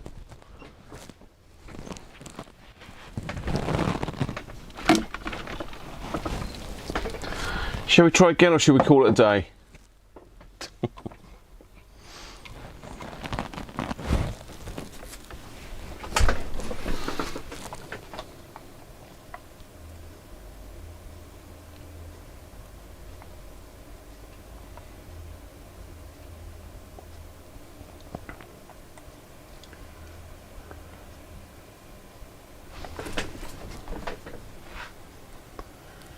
AV's now up 2-1.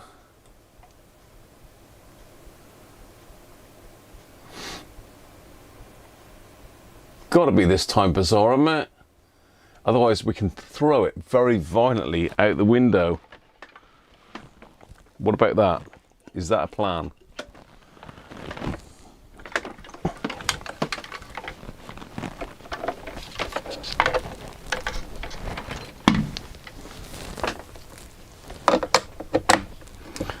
Surely we got no more wires but burnt out.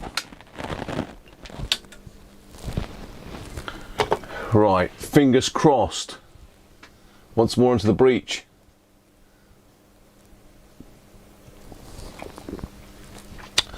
It was, they weren't, I mean, I sleeved them when I put it back together, Christoph, so I don't know why they were a problem like that. I mean, that's really crusty. I obviously didn't look close enough when I did it, but my own fault. Here goes then.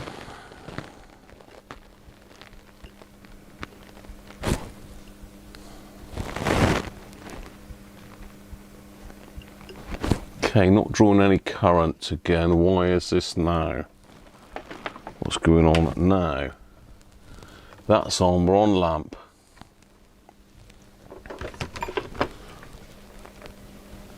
It's all good there.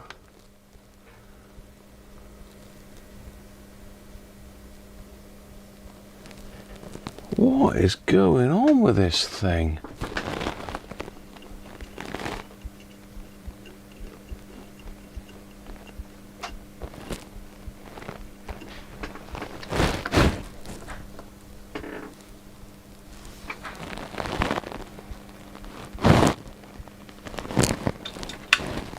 It's not drawing any current now at all.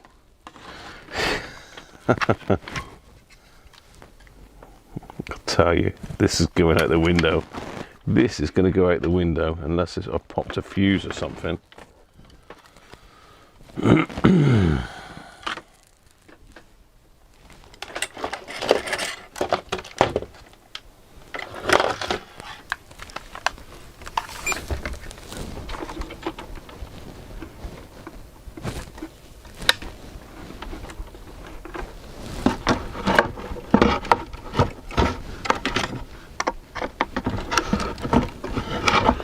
Let's rest it up like that where it was before, because there was a wire underneath that, but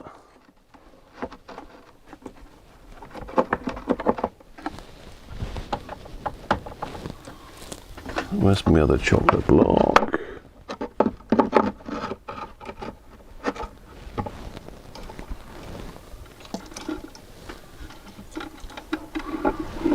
To be fair, I had it on lamp, so if it was a short there.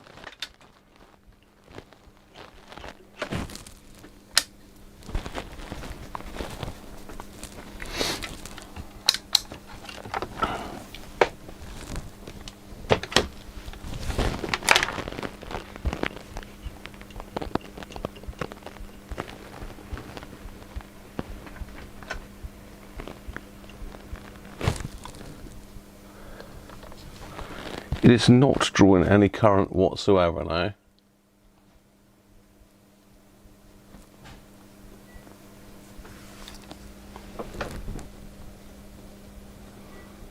I tell you what, this thing is cursed, isn't it?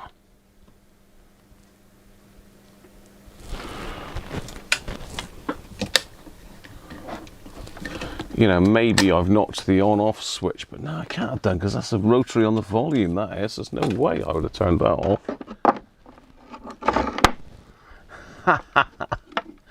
Oh dear. One step forward, two steps back, isn't it? Let's have a look then. Have we pulled a wire off of the switch? Oh, we pulled a wire off a transformer. That's what it is. Of course it is. Oh my God.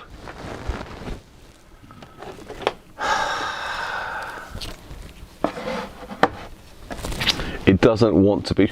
Oh, ow, cool, pinch. Whew. Doesn't want to be fixed, this one. Cool, pinch myself there.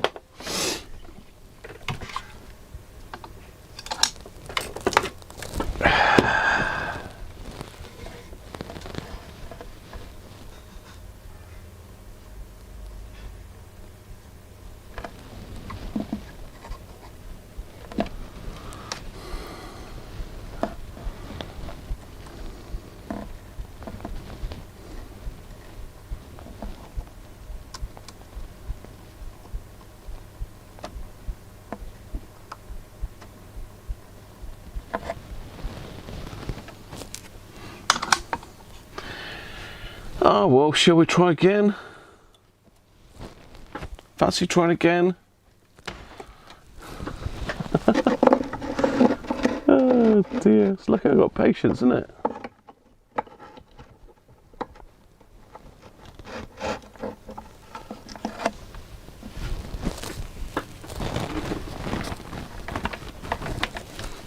Should we go again?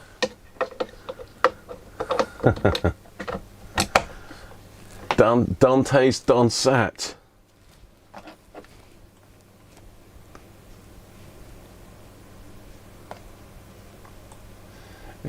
Hey, give me the axe, Eugene.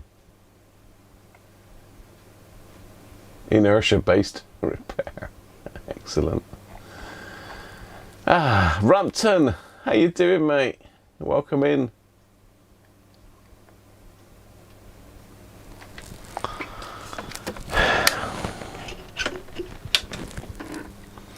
Try again. Shall we try again? How many times have we tried?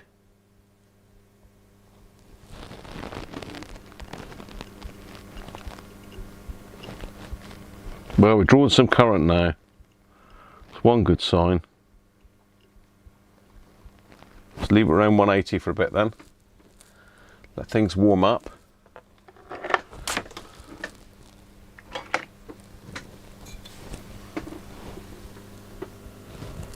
I can hear humming.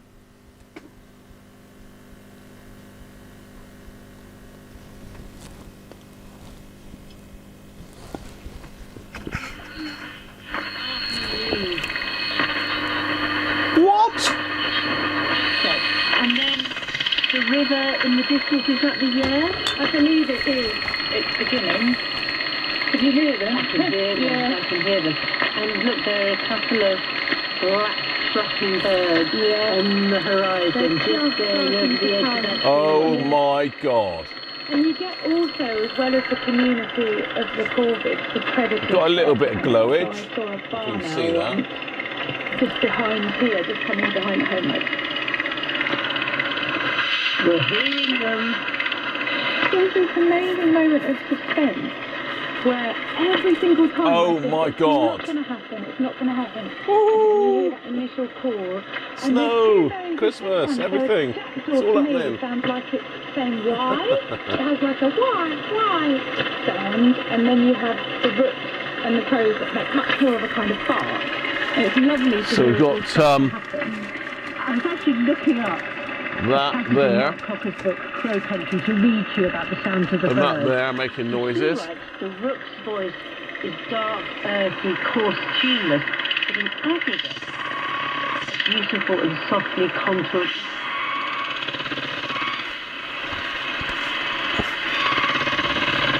The sweet, soft flint on flint, and in this flinty landscape, nothing could be more. Maybe we're on. Yeah, absolutely. And I found that they're all quite, just to begin with, each individual bird is so beautiful, and you watch them like, I think that might be a kestrel actually. There's a kestrel just behind. Oh, you're covering. Oh. The wind cover. It's a wind cover, which I have a wind cover tattooed on my wrist because it's my favourite poem. So whenever, isn't it beautiful? What a game! Yeah, And a real wind cover just behind. Oh no. and I love to recite the poem I saw this morning, morning's minion, kingdom of daylight, so fan, dappled dawn, drawn falcon in his riding of the rolling level underneath. It's got some steady air. power. One of the Thank you. reasons I love kestrels so much, my dad used to show them to me because they're a very, like East Anglian bird of prey.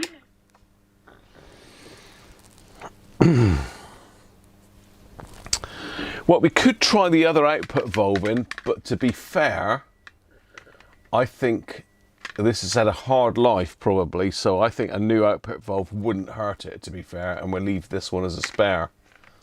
Be worth just trying it in there at some stage just to see if it works, but I think we'll go with the new one. Because it's the thing that's gonna fail first, isn't it? The output valve probably, it'll just get weak over time if it's not already. What a game that has been today.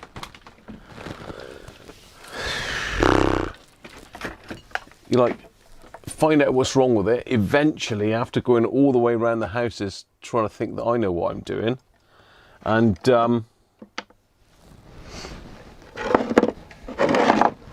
find out it's totally a different thing, and you've got a broken wire. You find the broken wire, you think brilliant, we'll fix the broken wire, it'll work. It doesn't work. Another wire breaks. Then you do that wire, fit it all back together, and then a wire's jumped off the input transformer. You know, what's going on? It's another universe, isn't it? It's a parallel universe. I don't know. What a thing. Anyway, that is great news. My voice is going. That is great news. Evan says hi. Did I see?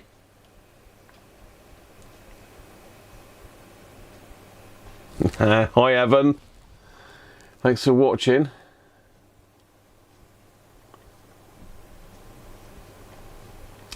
What a job. What a game.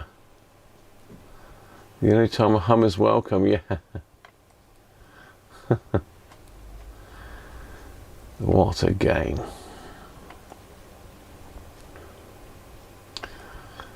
Yeah.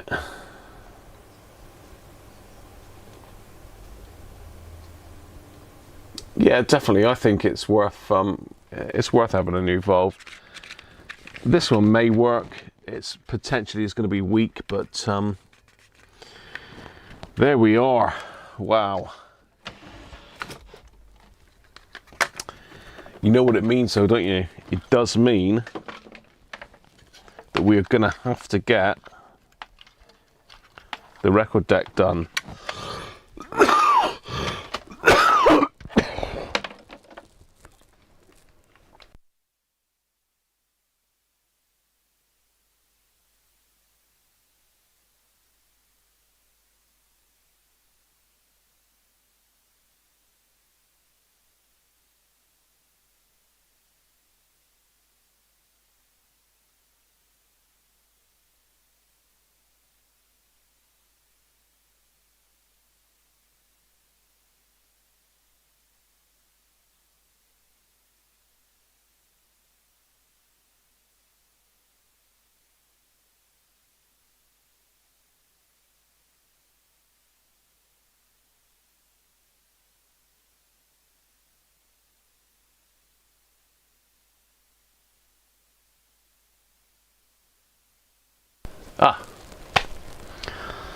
I said, what a game.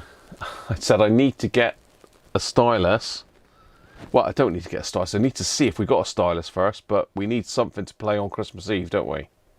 So wouldn't it be nice to play an old Dansette from 1961?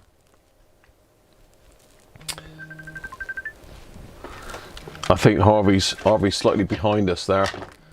I think the lag. He'll suss it in a minute. We've got a sound, Harvey. Sorted, mate. Evan said hi back. Any chance of Penguin Cam? I don't know if Penguin Cam's been knocked over. Is Penguin Cam still there? Here he is. There you go. There you go, Evan.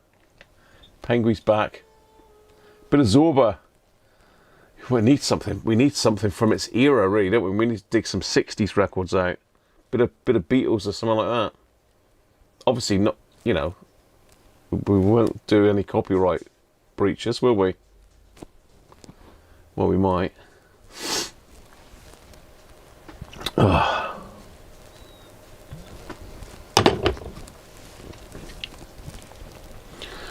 Well, there's Penguin for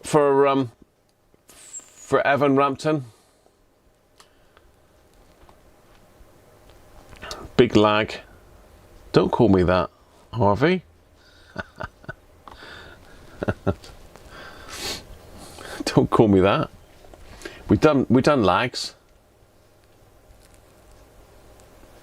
Oh, there's a big lag between, yeah, you calling me and the, yeah, there is. There's a few seconds. I don't know how it's set up in OBS or whether I can alter it, I don't know, but in my old software, before I went live, I could change the lag.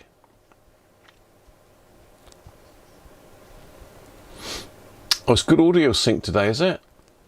That's good. Well, we'll keep it at that then, because I mean, I know we had fun and games trying to do that, didn't we?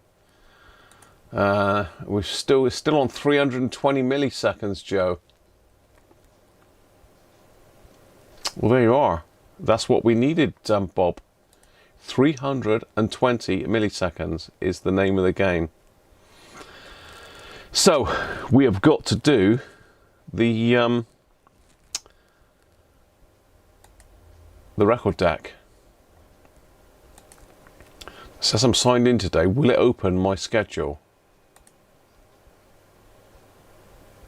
Do it. Yes. Okay. Right.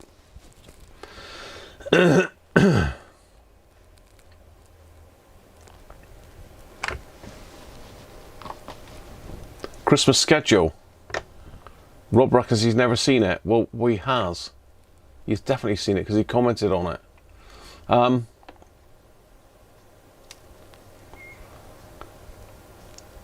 Dansette radiogram done. To put a tick beside it, didn't I? So it looks like tomorrow we're going to look at the RIC 2 for Chris.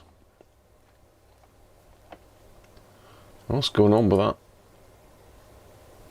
And replace. Yeah, strange. Maybe we knock this one on the head and stick the Dansette record deck in here, because I need to do it fairly quick, or we can get rid of this one. To be fair, I mean, I would like to do that because that is my iPad Pro and it needs sorting, but I haven't got a battery yet. So it could be that we get rid of that one. Let's cut that. We put that one down in the gap there. Well, that's a Sunday though. Do we want to do it on a Sunday? We could do it on a Sunday. There's nothing to stop me doing it on a Sunday. Let's do that, and let's put in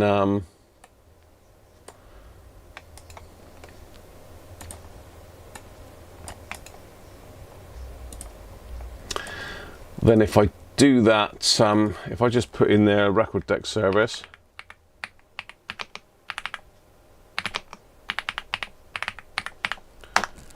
you know, it's not difficult to service a record deck. It's just a mechanical job.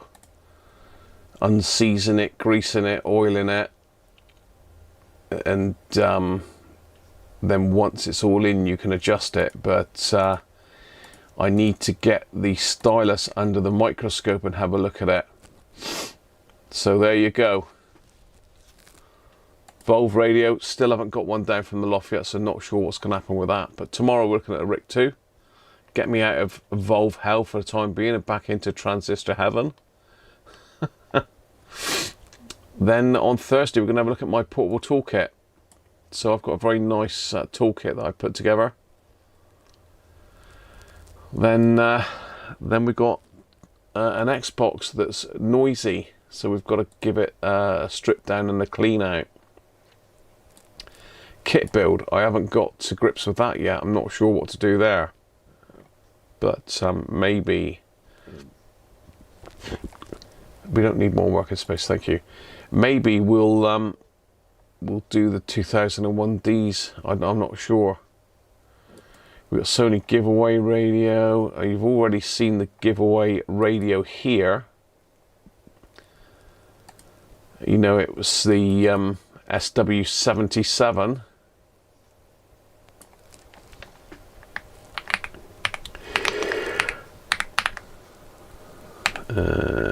SW.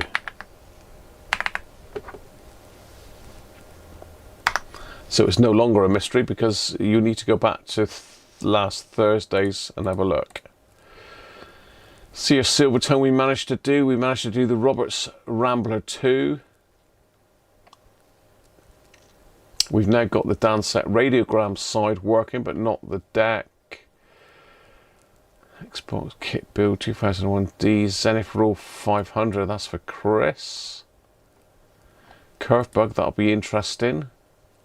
We need a couple dodgy Sony boards and a good Sony board and a bad one to use that. Sony giveaway radio for Patreons and channel members only.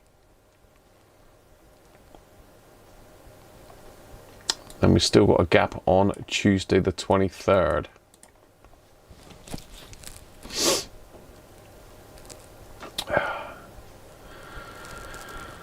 There we are. So that's what's coming up. Lots of good things.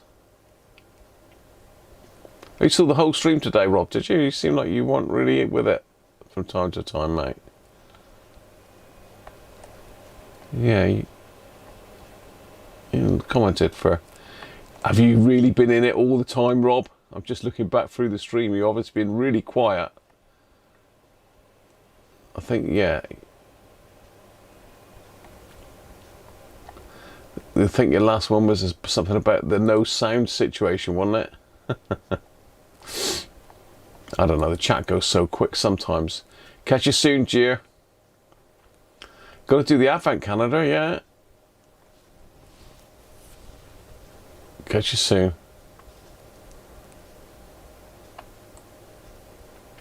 The mechs are weird, yeah, they are. But I have done a few. And it does tend to be literally dried grease is the problem with them.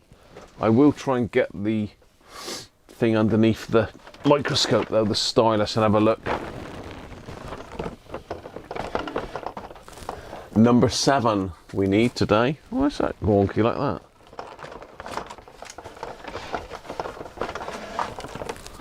Number 7. That's not the I don't know. Got the wrong camera, that's why. I thought that was a bit strange as well. Number 7 then. Or is my camera in front of it?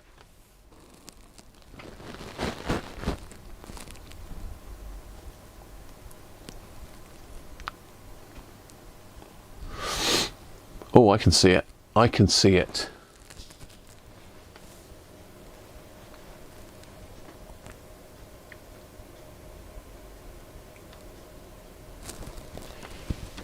Well done, Rob.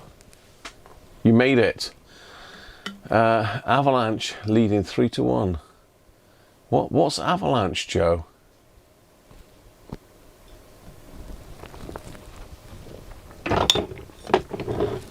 Above headlight, Santa's hat.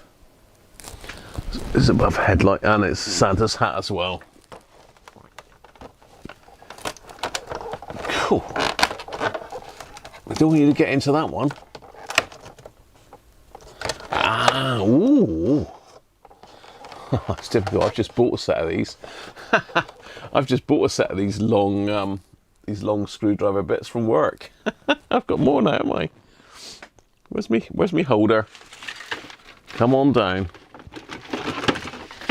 It's caught up in everything else here. In all this mess, I'm gonna have a clean up. So it must go.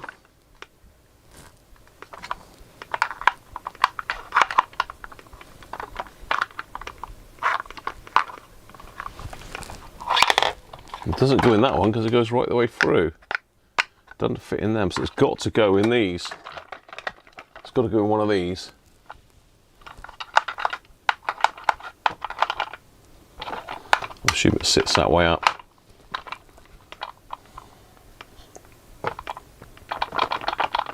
A bit wibbly wobbly, isn't it?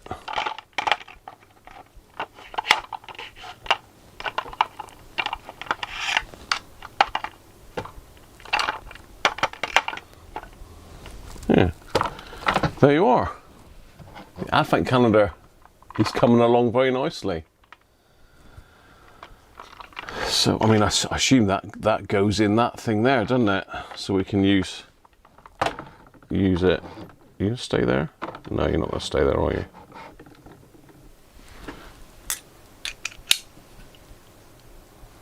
So that's my bit driver. So it looks like we may be getting 3 of those. What's that noise then? So pop those in there for now. So thanks for joining me today. It was a bit of a later start, but then we've had a later finish, so it's all good. You can never have too many. You can't. I mean, those are really good quality screwdrivers, and they're different to the ones I've got. So, you know, we got a hammer through one there. They got, well, that's just like a normal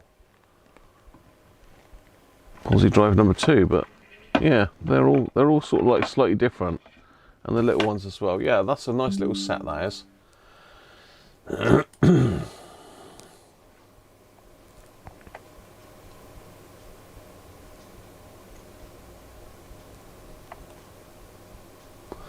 Oh, Colorado Avalanche Hockey Club. Right. You don't know much about Volve radios. Me neither, Rob. Lucky a lot of these people in here do. So, cheers, Dorf. I hope we'll get better soon. It needs to be turning around soon. There you are, people. That's it for today. As I say, we're going to have a look at Chris's Rick 2 tomorrow. And no doubt that'll probably, well, I'm not gonna do any spoilers, but I think I know what that probably is going to be now, don't you, Chris? After the other one we did the other day. Cheers, Bazaar. Thanks for your help today as well, and Bob and Tim and everyone else that helped today. Thank you very much. We got there in the end. Bit strange, bit different, but then, you know, who would have known that there was a break in that wire? Catch you all soon.